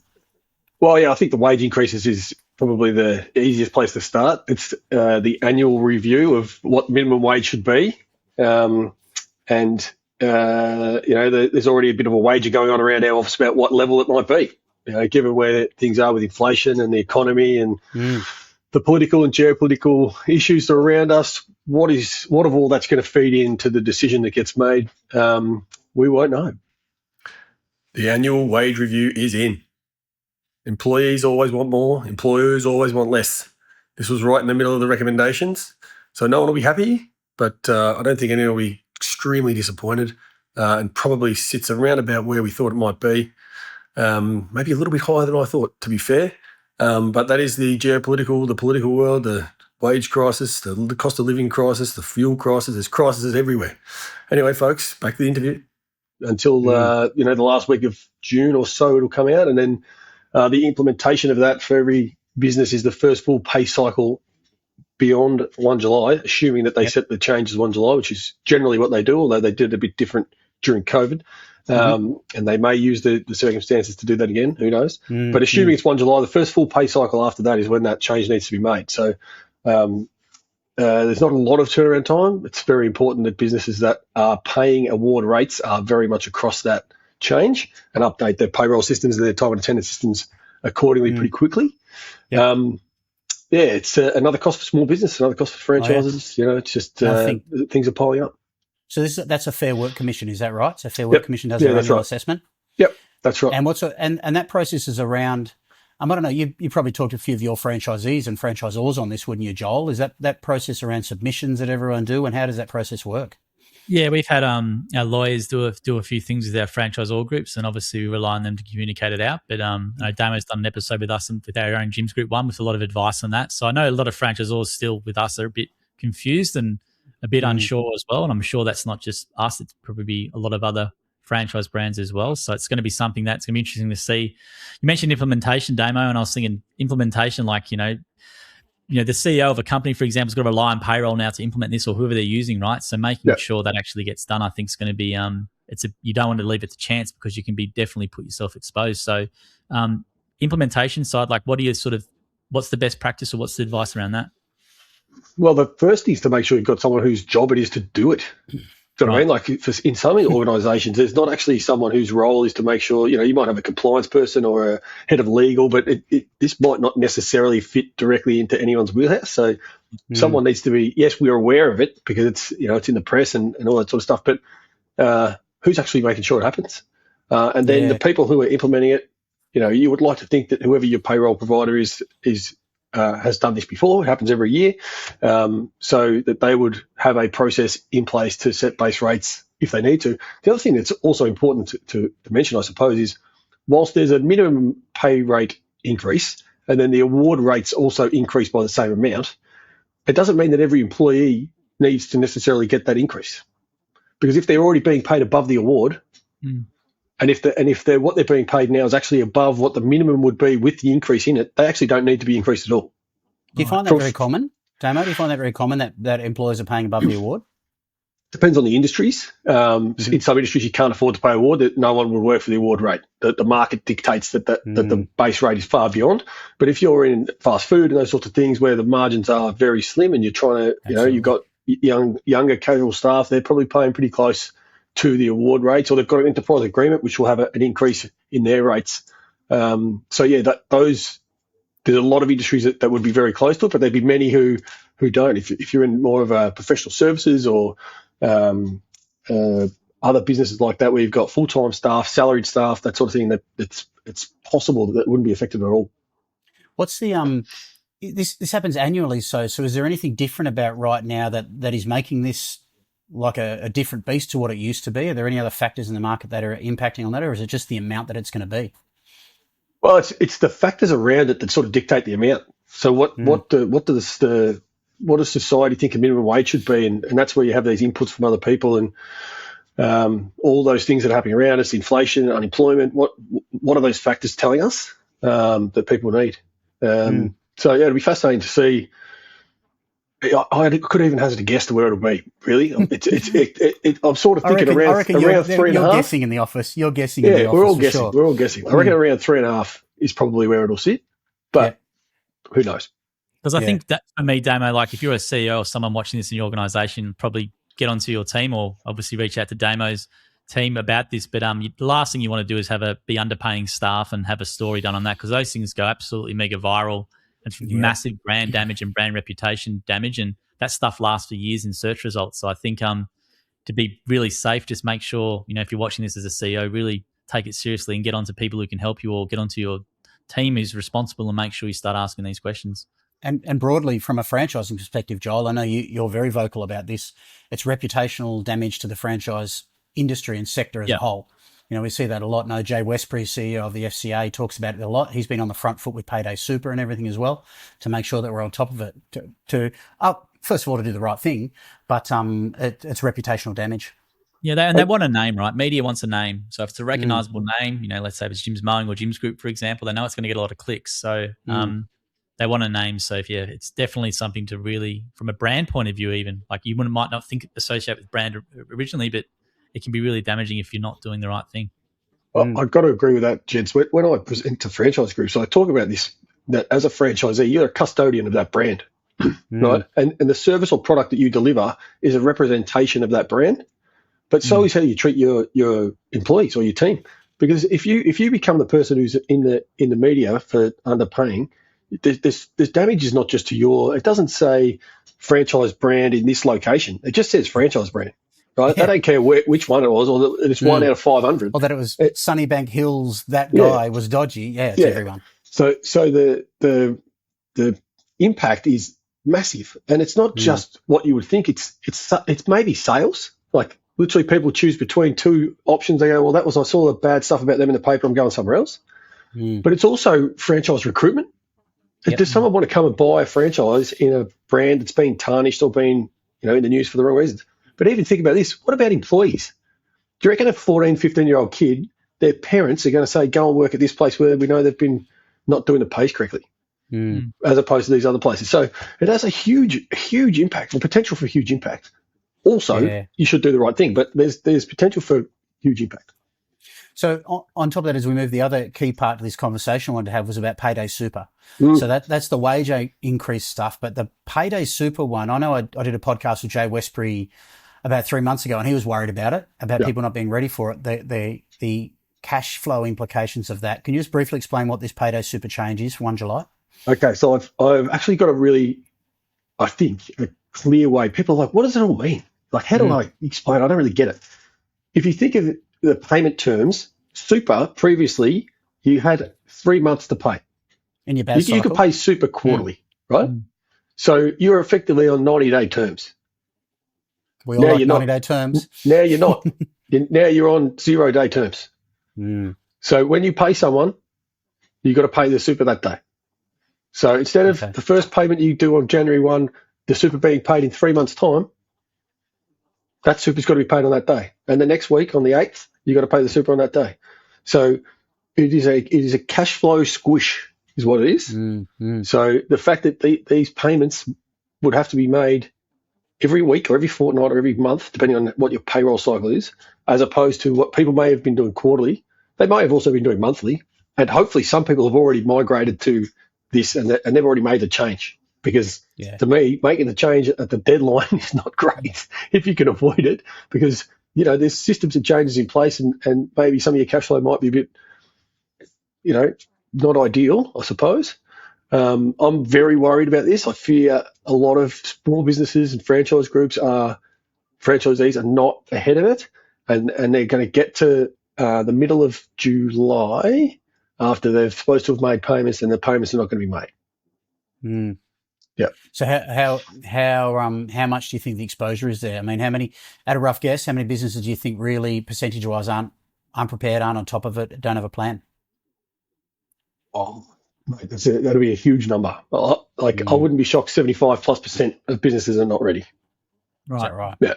And particularly when you add in, it's a bit of a soft market around the place, the political sphere, the geopolitical sphere, all these things, inflation, the petrol and fuel issues. There's a lot of squeezes. Margins are being cut everywhere. And this is now just another tightening of cash. And as we know in small business, cash is king, and it is going to be tight for a lot of businesses. Joel, you do a lot of training, Joel, hundreds through a month. Is there any chitter-chatter about that, especially from you've got, 50 divisions and 50 franchisors running smaller to significant large businesses. What's the chat on it there?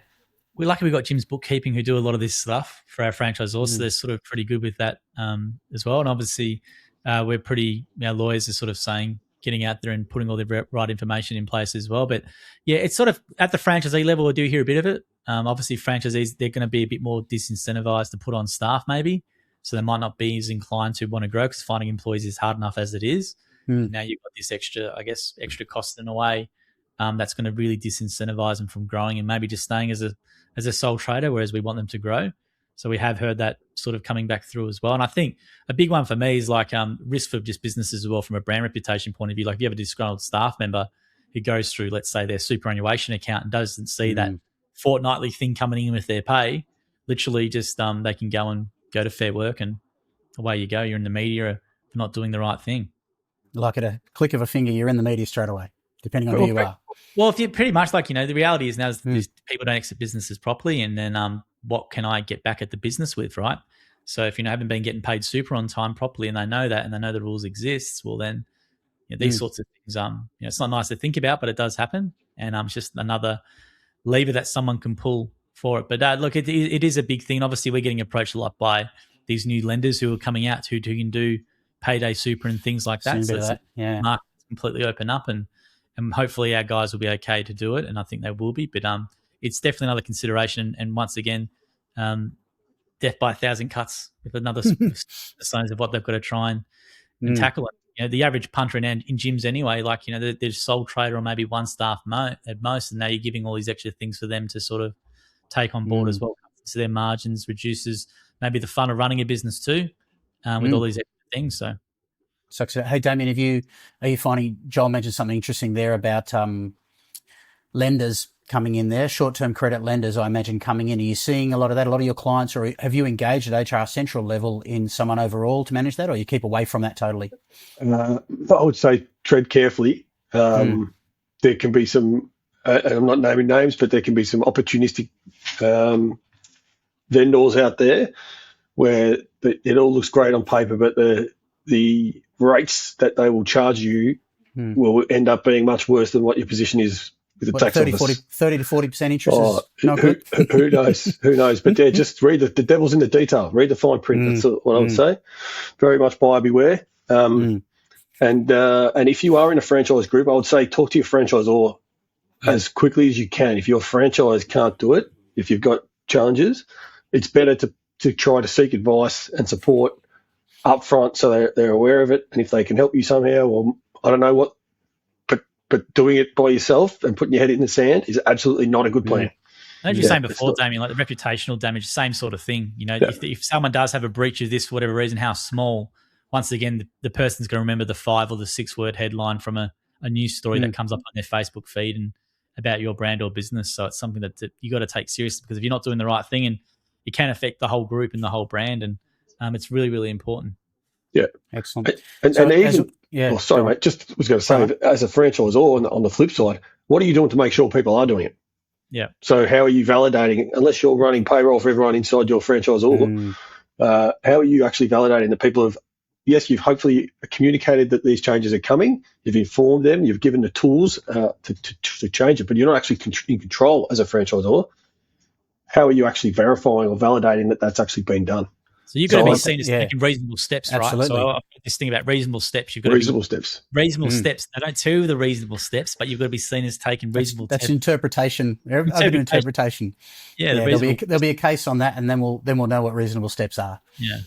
Yes. Yeah. Excellent. Exactly. So, right. Damien, as we wrap it up, then with this thing, what would be a message to people, small business owners, franchise owners, that type, or even franchisors at this stage right now, early June? You've got about 30 days to go.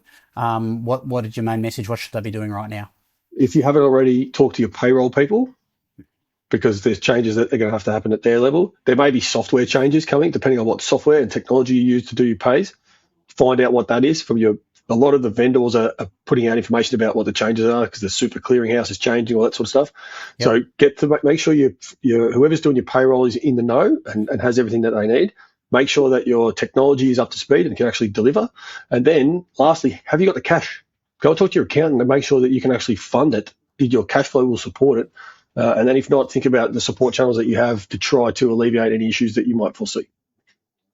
Excellent. Great advice. I think that's a nice tight 15 minutes on everything they need to know. So obviously they can reach out to you. Where can they reach out to you, Damien, or to HR Central? Well, as ER Strategies, one of our companies, is a partner of the Franchise Council of Australia, so you can reach out through there if you're a member. Otherwise, HR Central or ER Strategies. Excellent. All right, mate. Thanks for joining us on the FranFeast podcast. Great to have you on board. Great advice, and no doubt, as a friend of the show, mate, we'll be talking to you soon as all sorts of things jump up. Maybe in the second week of July we end up having another chat. Who knows? Never a dull moment in HR and IR, mate. Never a dull moment. Oh, I bet. Excellent, mate. Thanks for joining us. Thanks for having me. And here's a special thing on the FranFeast podcast, and we're starting this week. We've got what we have every week called a brand report, and this week we're joined by the lovely Karen Geloven from McGrath. Hello, Karen. How are you going? Hi, how are you? Very good, thanks. We're very well. So your role at McGrath is global, and is it global growth or in recruitment? What's the position itself? Yeah, so I'm group executive for network growth. So effectively what I'm doing for the company is looking for ways that we can expand our footprint. So increasing the number of franchisees that we have, the number of centres that we have offering our services to our customer base, but also, throughout the course of the next few years, we'll look at different opportunities, whether that be expanding into different countries, different products that we can offer. So all of that comes under my remit. Excellent. And that was a good answer. You covered everything there. For those who don't know, what's McGrath? Give us a little bit of insight what McGrath is. Okay, so McGrath is a supplementary education company. So we specialise in maths and English tuition. It's our 50th anniversary this year, so we've been around. Happy birthday. Thank you. We've been around for a while, and what's really exciting about what we do is we started as a company that specifically targets what we call catch-up kids. So they're kids who, for different reasons, might have fallen behind at school. COVID's a really great example of where education for students was impacted. And our ethos is that we take those children on a personalised learning program, support them so that then they can catch up to where their peers are and succeed in whatever way they want. And how does that, as we move through it then, so it's interesting. So you talked about students catching up, is that where do the customers come from? So what's the focus in building customers, say, at the franchisee level and customer behaviour around that? Yeah, so it's a really interesting one because we have, centres all over the world. So we've got 450 centres globally at the moment. Really, our three key markets are Australia, New Zealand, and the United Kingdom.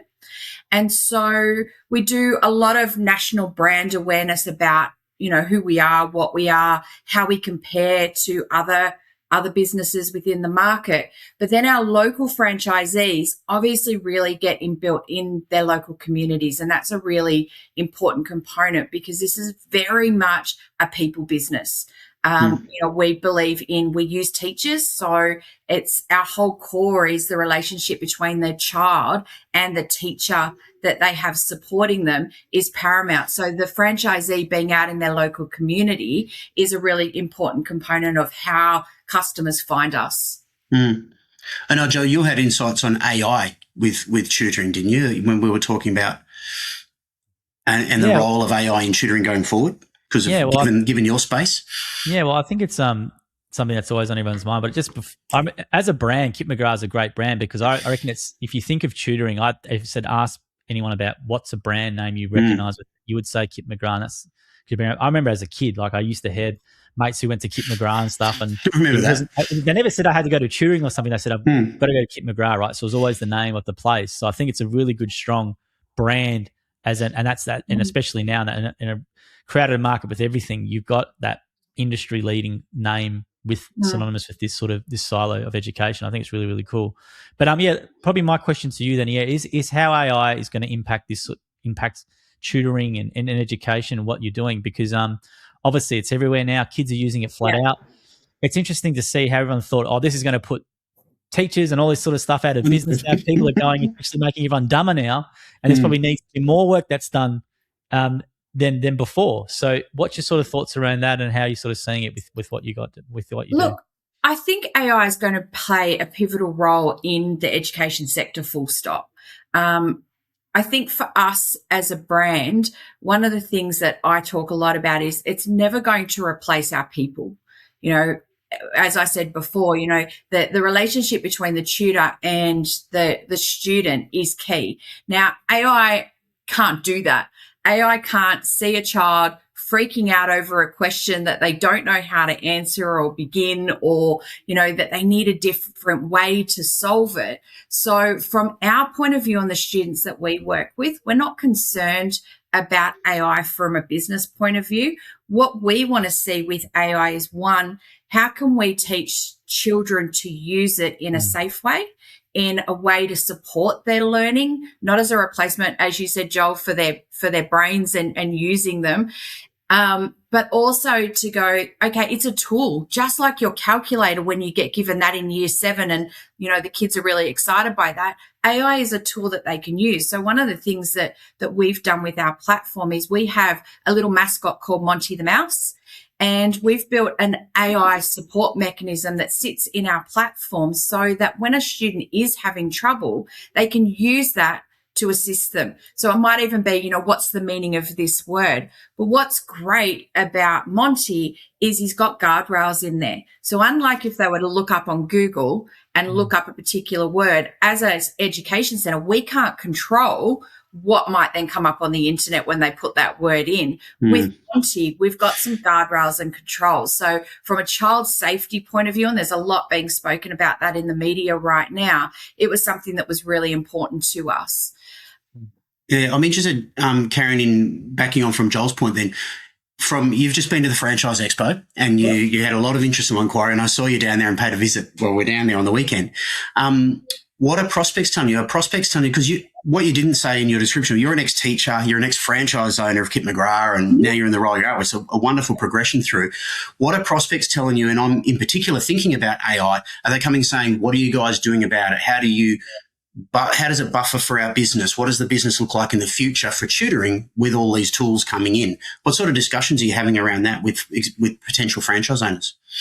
I think it's twofold. I think it depends on the background that the prospective franchisee is coming from. So if they're not from a teacher base, they're asking the questions around, will this take our job away kind disrupt of them. Yeah. Attitude is going, if I invest in your business, am I still going to have a business in 5 or 10 years? And obviously our answer is 100% yes, because AI can't replace a person and a human, and the emotional side. And even, one of the things that I was talking to one of our franchise owners about a couple of weeks ago was what they've noticed is in children, the critical thinking is reducing because they're being so reliant on AI. Mm-hmm.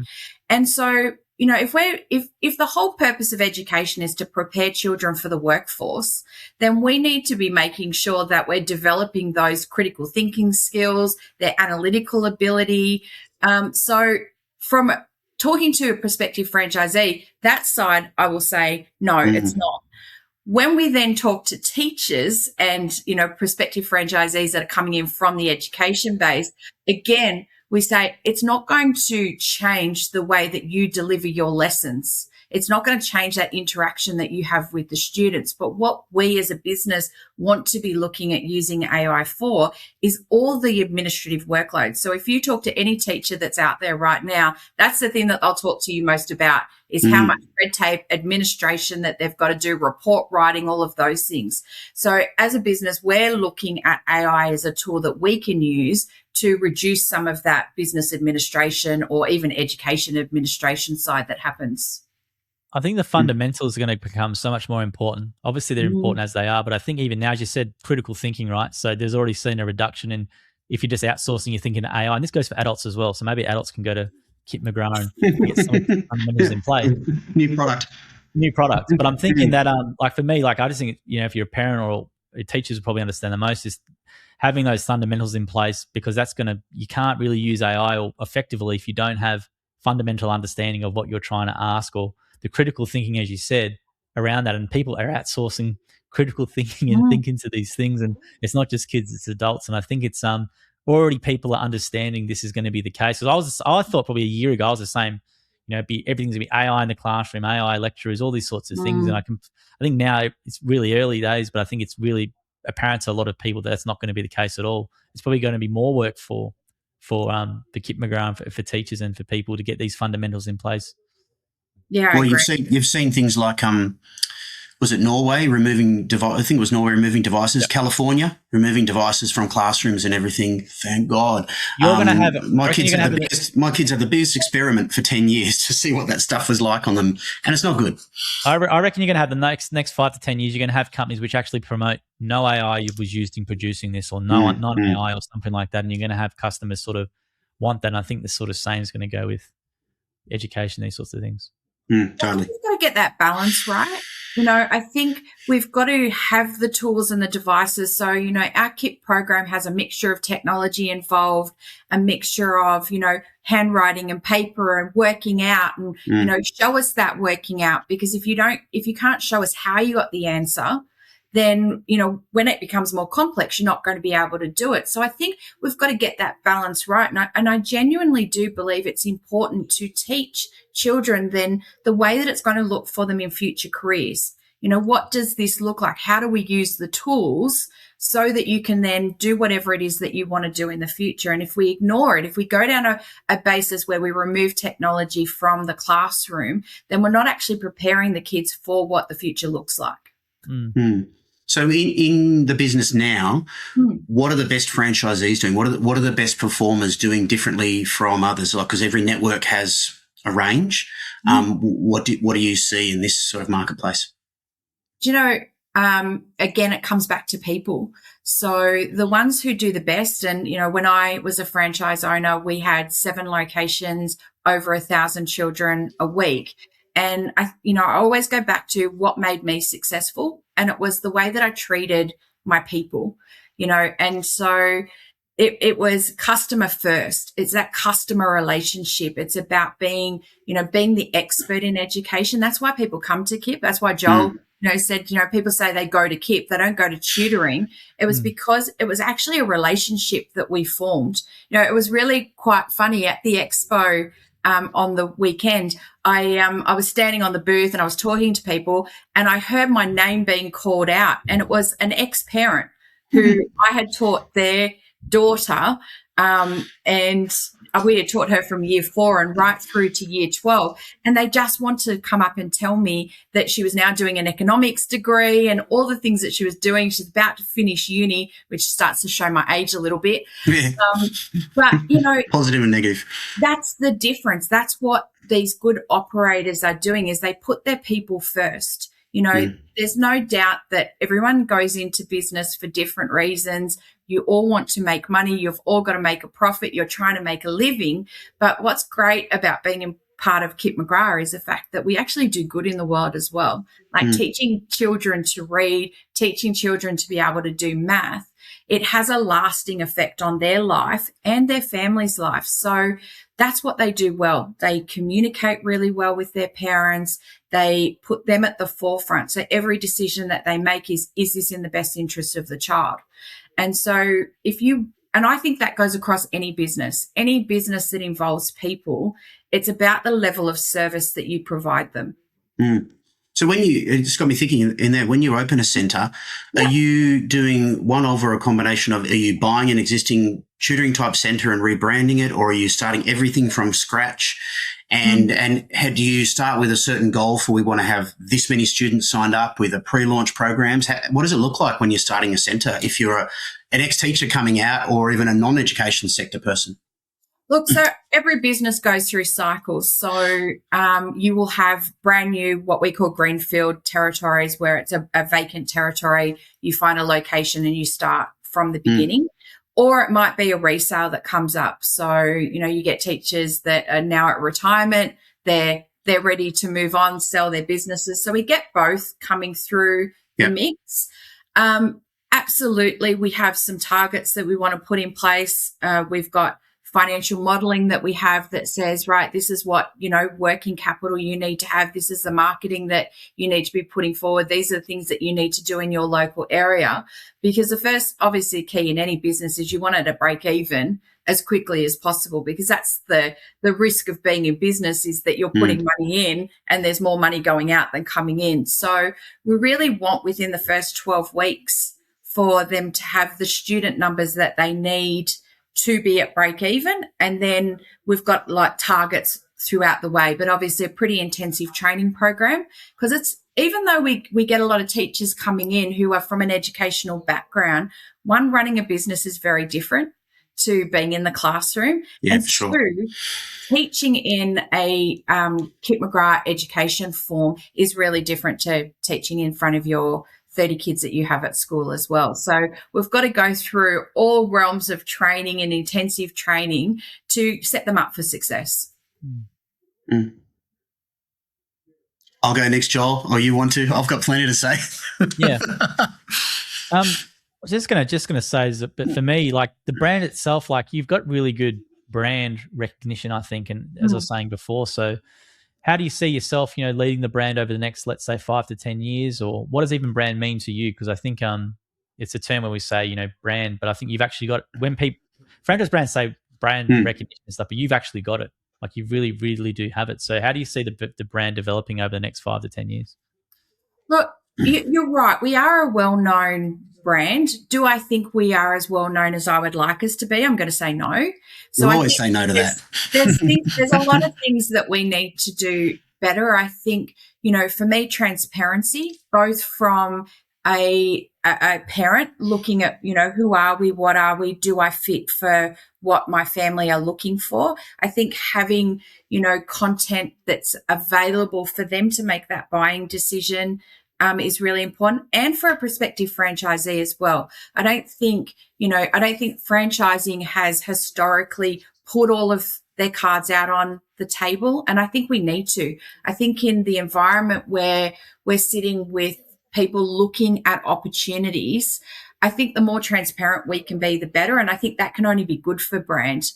You know, I don't know about you, but when I look at Google reviews, if they're all positive reviews, I get a little bit wary about that. I actually want to see some negative things so that I can then make an informed decision. So I'd like to see us, and it's something that we're working towards already, about this greater visibility, greater transparency, you know, free information available to everyone. Because for me, I did a lot of research before I became a franchisee, and then I was a franchisee for 10 years.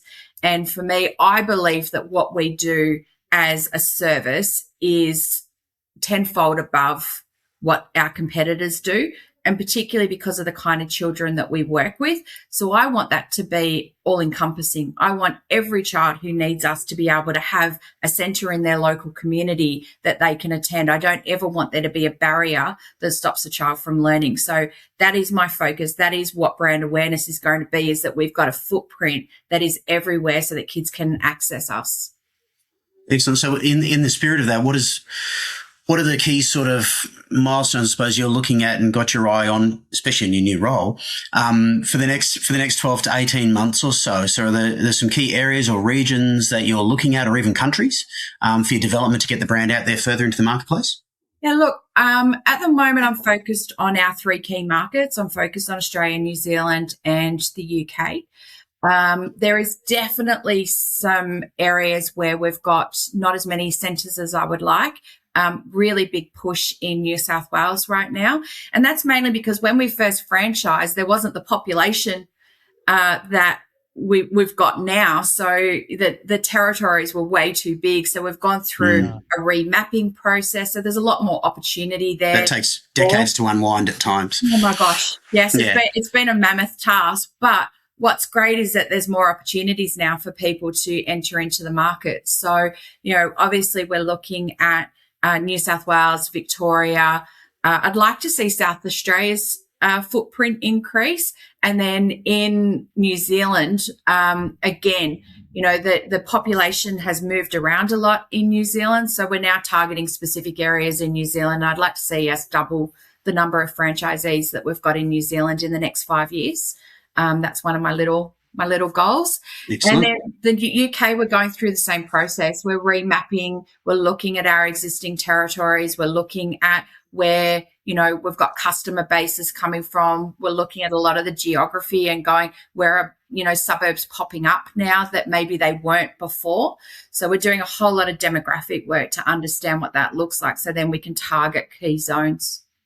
Excellent. So if someone, no matter what country they're in, is interested in a Kip McGrath franchise, where should they go to? What's the spot to go to? Yeah, so if they go to the Kip McGrath website, and there's a section on that website that is for franchisee sales, and they can go in there and they can have a look at, brand new territories that we've got available, or even existing centres that might be available. Excellent, Karen. Well, that's a good breakdown on Kip McGrath, isn't it? I think we've got everything we want to chat about there. So thanks a lot for joining us, especially in this ep on FranFeast, and no doubt we will catch you in some amazing content we'll create together very, very soon. All right. Thank you so much. Great. Thanks, Karen. Thank you. So, yeah. See you later.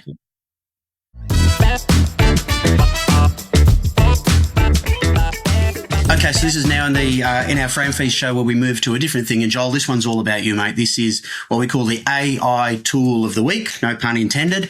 But this is when we go through all the tools, because you're using so much of this on a daily basis and exposed to new ones. I think you're pretty much the leader in the space. So we're going to start with one that you came up with, which is Opus Clip. You're going to share a screen, aren't you, and show some bit of detail. Absolutely. So I'll just share my tab here now.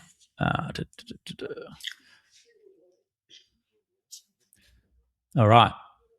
Okay. Can we see what we've got on here now? Yep, got it.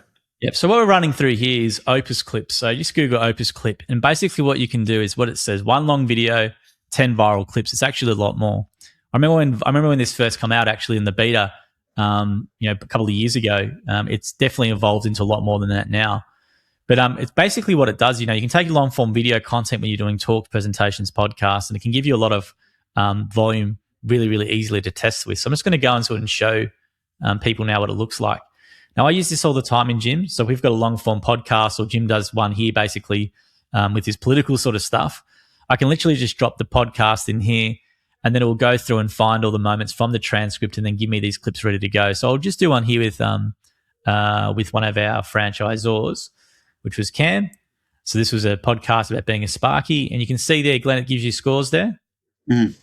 Yep. So it's given That's this virality, isn't it? Yep. Yeah. So it's basing it on the transcript though. So you can see here it says it's A for hook, A for flow, A for value, A for trend, right? And you can give a bit of feedback saying you like it or you don't, to give it feedback about what you like. But you can see here it goes through the transcript. But you can see here on the right, you have public to social. You can download it if you want to post it natively. You can add another hook, all these sorts of things, right? So you've got all these different things you can do. But essentially, you can literally just click on publish on social. The AI will go through and actually generate a suggested a copy for where you want to post it. So you can see here, it's actually got the copy there, and you can put the hashtag in and publish it straight away, or you can schedule it as well. So you can really do bulk short form content on multiple accounts which you select, all from within Opus clip. I don't suggest you do that though, because you might not be getting good content out there. But in saying that, it's a really good place to start. Like if you're a bit budget sensitive, you don't know where to start, you don't want to engage a video editor, it's a really good way to dip your toe into content. But you need to create long form content and drop it in there too. The great thing about it, for those who don't know, Joel, when you just say create long form content, what are you talking about there? So I'm talking about like a podcast, like with you, for example, you do 45-minute podcasts for a brand, for example, and you will do shorts, which are really good edited shorts.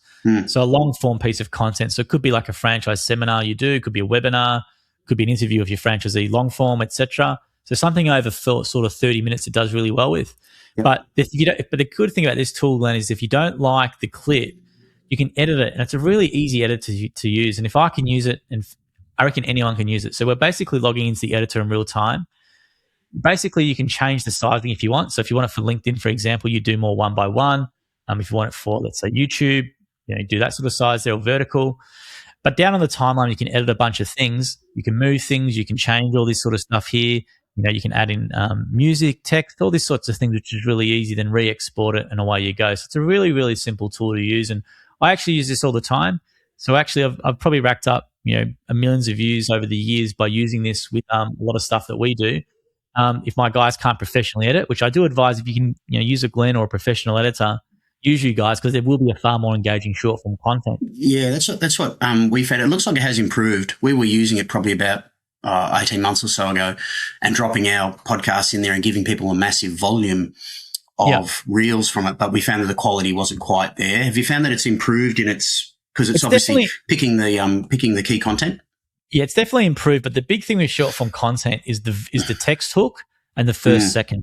So even if you don't need fancy editing, but if you cut it from a really controversial statement, like I'll give you this one here. This is from a Jim's personal newsletter. It says AI could create new bioweapons. Right? That's the title, right? That's a hook. That's a hook, right? So it doesn't need to have all this fancy editing in that. That's my hook, and people, if they're interested, will go and we use this. I use this actually a lot for Jim's personal brand stuff, because I don't have time to do a lot of fancy editing, and our fancy editors will concentrate on the franchisor stuff.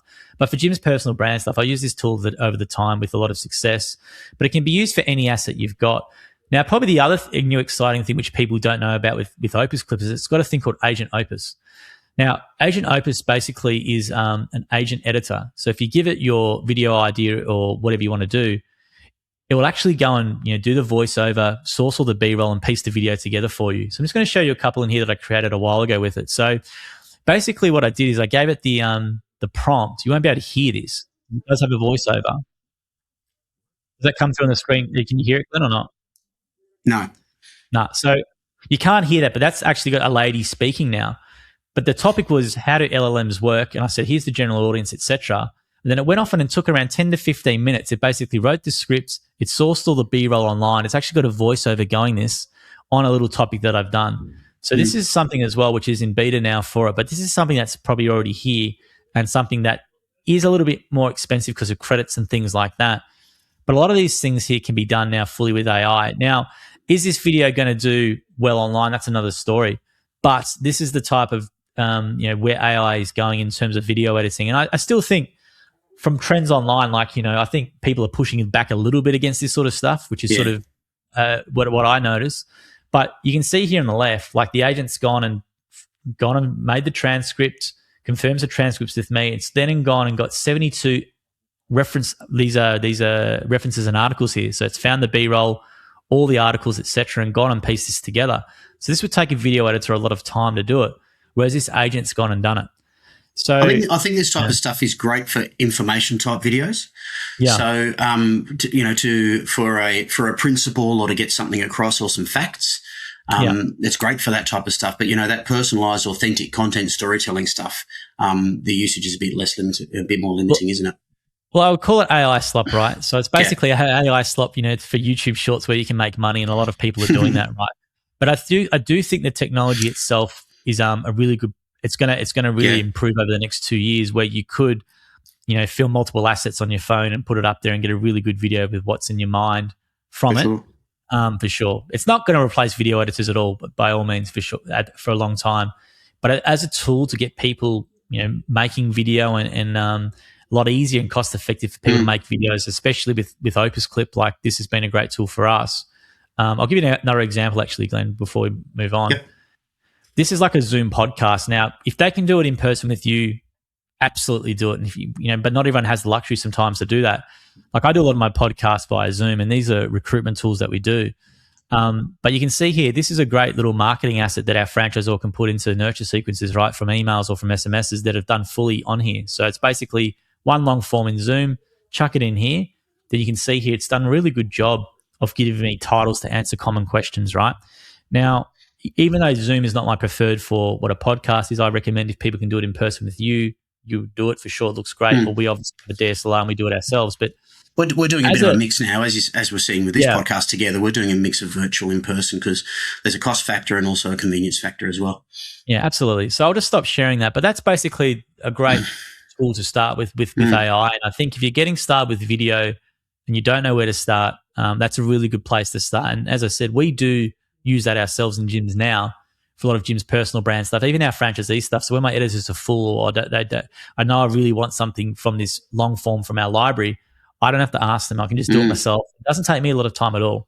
And you can create that. And we've had people from the Daily Mail, news.com.au, etc., see a clip like that on TikTok with Jim, for example, saying, arts degrees are useless was one example. And they'll reach out to us. So it's been a really good marketing strategy in terms of acquiring news stories and PR as well. And the difference, I suppose, so people can be aware, is that those two styles of clips. You've got this Opus type clip that it does it using AI and it clips all the information for you, and you just take the best one, or you can change it around.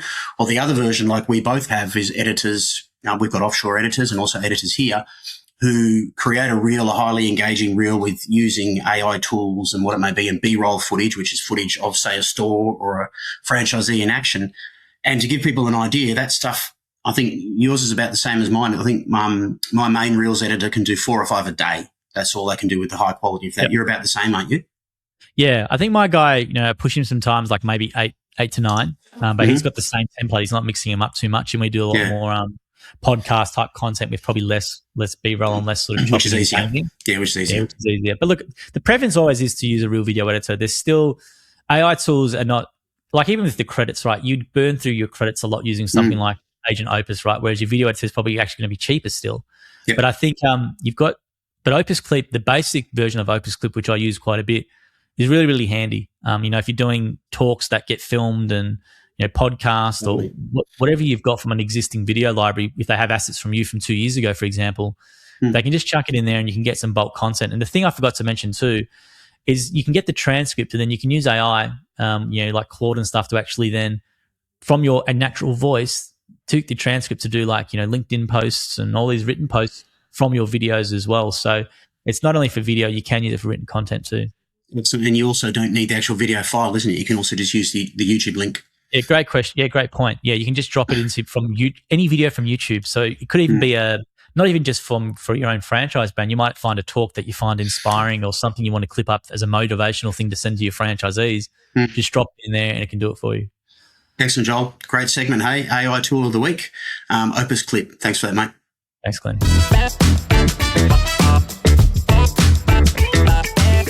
Okay, Joel, now this is the part on FranFeast when we talk about socials and we give our commentary of some of the good socials we're seeing around and just some general commentary.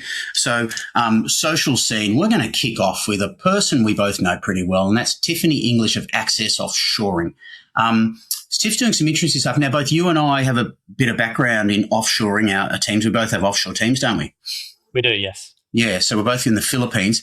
Now, Tiff has got some content she's putting out there, and I know she's doing a talk shortly at the Franchise Industry Awards, Is AI Killing Offshore? And she's doing some really good content on offshoring and maximising your labour and your labour costs in your business. And so the point she's making is AI killing offshore, yes, is her response to that, but primarily for lower level roles or basic roles, but for the for the more niched and more knowledge-based roles, absolutely not. Are you finding that in your business, Joel, in the way you're using offshore? Yeah, well, I give them AI tools to use, so I expect more of them. So, they can do a lot more now with the AI tools, and we give them access to do that. It basically just gives them more ability to do more output. Really. Yeah. Especially from a repurposing point of view with our articles and all these sorts of things we do with clips and stuff. Like, they're using AI and it's helping them do more. So that's sort of the key. Like, we haven't got rid of anyone really. Like, I could, in theory, I could make skills. I've actually got skills which can do thumbnails and things like that, and I can do that no problem. But I still keep my person there, and I know you could do that with AI. You say?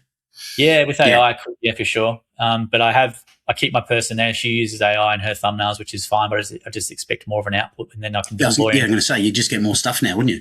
Yeah, more stuff, and that's pretty much it. So having to be able to use the tools and allowing them to do it is the same as well, making sure you have procedures and things in place and how you want to do it. And once you do that, you get more output for cheaper. Yeah, excellent. And the reason why we want to highlight Tiff on this is that she's doing a lot of great things there. So follow Tiffany English, Access on Offshoring, especially on LinkedIn. She's doing a lot of content, and she actually seems to do half a dozen trips or so a year to the Philippines to do stuff over there. So she's really doing a lot of good stuff in personal branding, a lot of good videos on that as well. Like in terms of the industry of offshoring, I just think of her now because I see all the videos all the time. Same, yeah. So that's the key to it as well. And there's a lot of good learnings and insights. If you need someone for offshoring, definitely hit Tiff up. Absolutely, and she's going to be joining us at the FIA Awards, and we're going to do a segment on this topic alone. So next week. So, all right, next up. Now, this was, I believe, one that is his name, Jab.mo on Instagram. What's this one, Joel? Jabmo. Yeah, Jabmo is one of our franchisees. So Jabmo been great because he put in place of the training stuff we teach him from training from social media, and he's developed himself in a little bit of a following as well. And he's getting like I think DeWalt gives him some paid like sponsorship, and they might get him to events and things. But he did this one video called "A Day in the Life of a Jim's Mowing Franchisee," and I think it had more than 250,000 views, and multiple dozens of franchise inquiries from this one piece of generated content. And the great thing about it is that we didn't ask him to do this; he just did it on his own bat. And the key with it is it's so much more trust from the franchisee doing that than the head office. And we will get franchisees from this one video, which we never even asked him to do, that he's been allowed to do, because we allow social media for franchisees. And just shows you the power of franchisee-generated content. And these day-in-the-life videos that our franchisees are doing now, they're generating franchise inquiries. I've actually gone and made a form online when, because they're going, well, how can I get paid for this? So it's like we've got a form where they can actually go and we'll fill out the form for the person that sends an email to our call center to mark them as an inquiry, and you will get the referral fee of $2,000 if they go ahead, which is going to encourage more of it.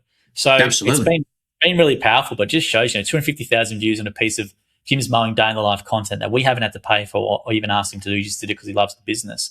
Plus, he's dealing with inquiries over Instagram for us, and the franchisor has nothing really. It's amazing stuff, and it's the way of the future. You and I have talked about this, and my opinion on this is that the vast majority of franchisors will just not go there. They just can't see it, and I think it's. I don't know. I can't put my finger on it. There's just a fear. There's a fear. It's a fear for one, and I think it needs to change, because if you look at where the attention is now, it's on social. Google, it's still obviously a big player in a lot of things, but people are discovering brands a lot on social media, right? The first thing. If your corporate account's not doing a really good job, to be honest with you, and franchisees can generate work and extra awareness for themselves at a local level, and you don't even have to be involved, why would you be too restrictive on it? And I hear this word all the time. On brand, it's got to be on brand, brand compliance, all this crap. Drives me insane. Drives me nuts. And no one can actually define what actually is on brand. For me, like on brand really is like the customer experience is what for me is the most important part of our brand. Yeah. If they have a bad experience with the Jim's guy, it affects everyone. That's what our brand is to that customer. If they have a good experience with the franchisee, that's what our brand is to that customer. Reliable, trustworthy, to do a good job. That's our brand. The customer does not care about our fonts. The customer does not care about technicalities of what's said in the video. So for me, I think this whole on brand sort of thing, which stops a lot of this, is really really backwards. And I think 2026, like, it's crazy. Like, social media is here, it's not going anywhere, and it's a really powerful tool. And if your your head office accounts aren't generating the social media awareness that you need to drive the brand forward, like, who are you to stop franchisees from doing it? Oh yeah, it's crazy. I mean, it takes pressure off the local area marketing fund. It takes pressure off everything. In fact, he's got 750,000 views on the post on the reel before the day in the life. So the day in the life one's now nearly 300,000. The one before it is $750,000. Million views on 2 videos, which we have to do nothing for. And all we've had to do is basically give a bit of training and thing. And we support this guy and we say, just go for it and do it. And we give him free rein to do it. We don't have to approve any posts because it's not really possible in gyms with so many franchisees. But we encourage them as well. And I'll use that for an ad. I know it's worked well organically. So I'm using that now for a recruitment ad for the gym's mowing division, right? So that's awesome. You know, and that's the thing, right? And this is the power of it. And this is the way to go in the future. But I think the people are stopping it from old school antiquated rules and thinking like, you know, from 20 years ago. I think you've got to really change and adapt to the modern market, and the modern media consumption now is in social, and allowing franchisees to be content creators is a massive unlock for any brand. And it's actually it's turning into the way it should have always been, which is franchisees being the best ambassadors for your business. Where previously they were sitting in a boardroom having a testimonial, a very crafted, carefully worded testimonial, where now that's the equivalent. That's the equivalent. If you've got a bad franchise system and you're not a good franchisor, you will not want franchisees to have social media. Absolutely. And that. So, but then nor should you grow. No, nor will you grow. But if you've got a great system and you've got really good and you're confident in what your franchisee is going to say about your business, like the amount of inquiries that our franchisees get and generate now, which franchisors don't even know about because they've been talking to a franchisee for months on Instagram, then they inquire. The franchisee thinks, it was my ad or the website that got the inquiry. No. It was the guy sussing out the franchisee he saw on a podcast from what I do, for example, and messages him for 2 months flat out. And the franchisee's happy and he messages him back. And he's sold. Then the person inquires. And the franchisor thinks it's all them. No, it's not. It was the franchisee. That was the video before. So you know, that's how it works now. And that's what makes don't even get me started on attribution. Don't even start on attribution. But I've spoken to hundreds of new franchisees, and that's literally a really common thing I hear now. Yeah. Excellent. All right. Jab's doing great there. So we're going to move on to another person who's been doing some really good stuff there. There's a gentleman by the name of Tony White. I don't know, you were saying, when I mentioned to you, were saying that he's reached out to you for a chat, and I was chatting with him on LinkedIn the other day. If you look him up, he's a franchise expansion specialist, $100 million exit strategy, 42 markets. Very interesting guy on LinkedIn. He's doing a lot of really solid and really good text posts, which is great. There's no, it doesn't always have to be video, but the engagement is incredibly high. I saw one the other day where he had something like 1,000 likes and about 300 comments on one thing. I know you've seen him of his stuff as well, Joel. And he writes them, which is great. So I don't think he uses any AI, which is easy to spot AI now. So he writes them all too. But he's obviously an expert at what he does and getting a lot of reach with it, and the advice people are finding is valuable. Yeah. So I just want to give him a shout out there. So jump on there, have a look at Tony White on LinkedIn. I think you'll get a lot of good information. There's a lot of good insights on growing a franchise brand in Australia internationally. I even know a franchisor who he's taken to India and Middle East markets as well and said, did a great job. So that's one to check out there. Here's one that jumped out at me. Which one are we going for? Our next one is something to do with what we've been talking about is unit economics. And this on Instagram, this jumped out at me called SBA Lenders. It's US based because SBA lending is a US based thing. Helping you buy cash flow businesses, this one. But what really jumped out to me was their unit economic comparison charts. There's reels they have, and they go via. I sent you to you, Joel. You had a look at them as well. Really interesting. I use AI, probably ChatGPT. Infographic type stuff. And they're doing a comparison between this and that. It's a really smart strategy. Yeah, and I think we'll see a lot more of it. And I was telling you the other day that I saw an international franchise magazine with basically one of these on the back cover. So instead of just having like a bakery franchise, whatever, saying, who's in for making more dough, and a phone number on it. It actually had unit economics of businesses talking about, average revenue, average profit margins, average revenue, average numbers through drive-through, v standalone, v side-by-side inline stores. So there's a lot of stuff going on here. And I think this is a key part, especially when you start talking about your transparency and authenticity, starting to back that up at a unit economics level. And I know one of the segments we speak to with Darren McAuliffe and Tom Elliott in this episode is all about that type of stuff. Yeah, well, a lot of the Americans are doing it, which is really cool, and Australians don't, which I find odd, because America's obviously a lot more litigious place than Australia. Yeah. But we don't really put that stuff out there online at all, and like a lot of brands in America do, and a lot of the franchise consultants there and brokers do a lot of comparisons where they're talking literally down about the figures of comparing franchise brands and talking all about this stuff in detail. So, yeah, they've got a different approach, and I think it's really, really clever. Yeah, no, I like it. So wanted to bring that up to people to make sure that you see it, that this is the type of stuff you can start mucking around with, especially if you back your brand. If you back your concept, why the hell not? Why the hell not put this sort of stuff out there? The great thing about putting money on social is it causes discourse and comments. So any video I do with Jim talking about money, I get a heap of comments, and that's what you want on social media. You want a lot of comments and engagement because it'll push your video further. And if you talk about money online, it always will get comments, positive, negative, neutral, whatever. And that's what you want to do on social. Get comments so that it pushes your videos further. Absolutely.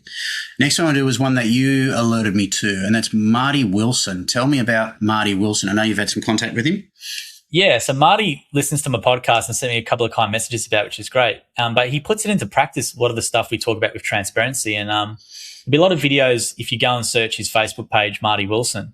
But he does whiteboard stuff where he talks about the actual cost of running his window and pressure cleaning business. And he does a P&L video where he has the P&L behind him of an actual franchisee and talks over the P&L and uses that for a Facebook ad. And it's such a massive point of difference, right?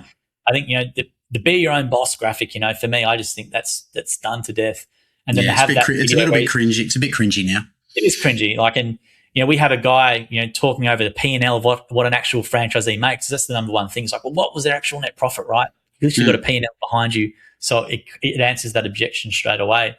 Plus doing stuff on the whiteboard, breaking down the actual costs and what you can expect to make in the first year, and all that transparency around what you can actually earn and do is really, really clever and good. And I think franchise or personal branding, will probably be for another episode, but I think him doing it as Marty Wilson as well as his name, because his name, the brand Fresh Front really wouldn't have that recognition in the market, but having that Marty Wilson, personal brand to talk about these things and to be known as that sort of window pressure cleaning franchisor and business guy with all that transparent content, really good point of difference for him compared to any other home service brand. Yeah, when you sent the link to me to have a look at it, I jumped on and had a look at his website there, Fresh Front Franchise, and slick sales process looks really good. I don't mean slick as in salesy. I mean informative, just looked high quality. And this is probably, the assistance with how things are going, landing page platforms that might have used to have cost us $1,000 a month 3 or 4 years ago. Like we've got one that we use now that we can do unlimited landing pages that look unbelievable for $17 a month. So it's very not modern. that hard. Video sales letter, very modern, very transparent what he does, and the ads are really unique and different too. And that's where it's going to head. And I think he's ahead of the curve, and he's putting into practice a lot of the stuff I talk about, which is transparency and these sort of social first. And he's going against the grain of what other home service brands do in the recruitment space in terms of marketing for sure. And he's going to be a lot better for it for sure in the long term. Excellent. So that's Marty Wilson. Check him out. Fresh Front Franchise. That's a mouthful. Okay, and the last one we're going to cover in social scene is a guy I know, Ben Cleary Corradini, who's got a brand called Gnocchi Brothers, which is really tasty. It's beautiful. And I saw this on LinkedIn. It came up here, and it was very interesting because he's talking about very excited to get our brand new, beautiful, big yellow Gnocchi Brothers food truck up and running at Stockland Burleigh Heads Shopping Centre, and looks like they're going to have it there for a number of months, which is interesting. It's an interesting little place. I mean, that'd be good for testing the market. Yeah, so I read that. That's the purpose, right? Testing the market as a whole, and obviously it's a lot lower cost doing that than obviously getting a store. And so it's a really, really interesting way to test it. Is this something, Glenn, that you've seen or heard before of in the market, or? No, well, clearly food trucks are a thing, but I was surprised. I might jump down, because I'm on the Gold Coast, I might jump down to Burleigh and have a look at it. My first thought is I know that entrance to Stockland Burleigh because I used to live in Burleigh. I can't imagine, knowing that spot like it is there, that a lot of other retailers necessarily in that centre. And I'm actually, to be honest, I know how shopping centre managers can be sometimes. I'm surprised that they're happy to have a trailer or caravan essentially out the front of the shop for a number of months, market testing. Yeah. So I mean, it's actually good because it shows centre managers becoming more flexible and more creative and more innovative in the way that they can help their retailers determine whether the location that they're looking at is suitable for them. So I'd be really interested to get Ben on at some stage to talk about how they're able to do that deal. Yeah, it's very clever, very innovative, and as you said, great to see some flexibility from because obviously renting can be tough now, right? Costs are going up and rents are going up, so that's a really unique approach to what they're doing. Because I've got to say, in my experience back in franchise or exec land, flexibility in shopping centres and centre managers wasn't always together. So maybe it's starting to turn. We'll see, eh? But I thought it was a great one. So that's our social scene for this week. I love going through this sort of stuff because there's lots of stuff happening. Hope you all learned something from it, and hope you enjoyed that on this part.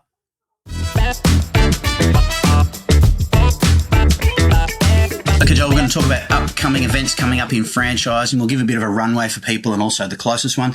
First one we've got coming up is FIA Awards, Wednesday, 17 June. You going to be there? I'll be there. Looking forward to it. Doing a 15-minute talk on the franchise trust engine for the marketing sort of section, I guess. And then, we'll be there for the awards night.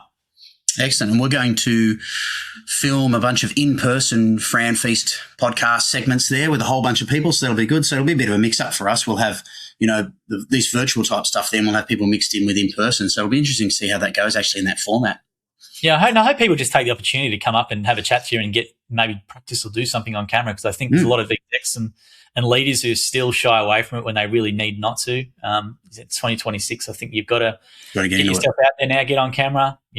If you're especially in a position of leadership in a business, so hopefully they come up to you and say good day and maybe just jump in for a segment. I totally agree, mate. I've got a couple of 4 franchisors coming just to have a look at the way it runs, because we're doing podcasts for them in August. And they just want to come and see the way the format and the way it all works, because they're going to learn the host. No-brainer, mate. Like, they should just jump in there. Like, it's crazy. Like, I'll tell you this now. Dan Cahill sold 100 franchises last year in Jim's Mowing. He does a lot of content with me. Every single person who you speak to him already know who he is, know his story before even inquiring. And that's because you've got a lot of content online. So it's key. Excellent. Online retailer, Sydney, 23rd of January. That's at the Sydney Convention Centre. I don't think I'm going to that one. I'm not an online retailer, so I don't think you're going to that one either. No, not for us. We're not into online retail at all. We stick to what we know. But I'm sure there's a few franchisors and a few franchise execs no doubt going, because there's a lot of retail franchises there. So that's a good one to keep an eye on. Melbourne Franchising Expo, 1st and 2nd of August. We might be there. We're not sure yet, are we? We might be doing a FranFeast podcast there as well. Yeah, we hope we can. It's always, as always, the expo is good. I'm probably going to go have a look anyway at stands and things like that to see what's in the market. But it's always a good event the boys put on. Yeah, they do. It's a great one. And Sydney was an absolute great. Brisbane, everyone gave great feedback of. Sydney was really, really crowded, and a huge number of attendees there, and franchisors were very happy anecdotally. So Melbourne, I'm sure Melbourne's actually normally the biggest one in my experience. Yeah, so it should be good. I can't see why it'd be any different, and that's at the Convention Centre in Melbourne. August is Women in Franchising Month, and we have lunches all around the country with the FCA. And actually at the FIA Awards next week, we're actually doing 6 podcasts for women in franchising to start off with there. So that'll be good to get that launched. We've already done the first episode. That's always a good month. Have you ever been to one of those lunches? Never been, but I always hear they're probably the well-attended event. They are. That happens, right? So that's a really good sign for the industry. So I actually went to a couple last year or whatever like that, and it's one. And men can go. I mean, there's this whole thing, and then we always talk about it around, is that you're absolutely encouraged to go as well. And I think the one I went to was me, Darren McAuliffe, and maybe 2 others, and that was it, and Jay Westbury, and that was it amongst the whole room. And it's a different thing to sit at a table and you're the only male amongst 14 people or whatever like that. It's a different experience, and it sort of gives you a bit of an eye of what the opposing end might look like at some other events. I guess that's what I was thinking about. So great event, great fun, really good. So encourage it. And then finally, the big one at the end there we'll cover is National Franchise Convention in Canberra on the 18th to the 20th of October. This is the FCA's, really much of the biggest event of the year. Always a great thing. So we've got supplier exposition hall, and we've got a whole lot of education. I think they've got a marketing day on the Sunday, I think it is, on the 18th. And we've got legal symposium and that sort of stuff. I know you've been heavily involved over the last few years. Yeah, they've got, I think it's called Evolve, and that's up in Canberra this year. So there's obviously a lot of efforts. They do the Hall of Fame induction there as well. And if you've done your CFE, I think they do the presentation there. So, always a massive event. Everyone's looking forward to it, and hopefully people can get along to it. Yeah, and I totally agree. I think one of the main dinner night there is in the Great Hall in Parliament House. So for that experience alone, that many people will never get to experience or whatever like that.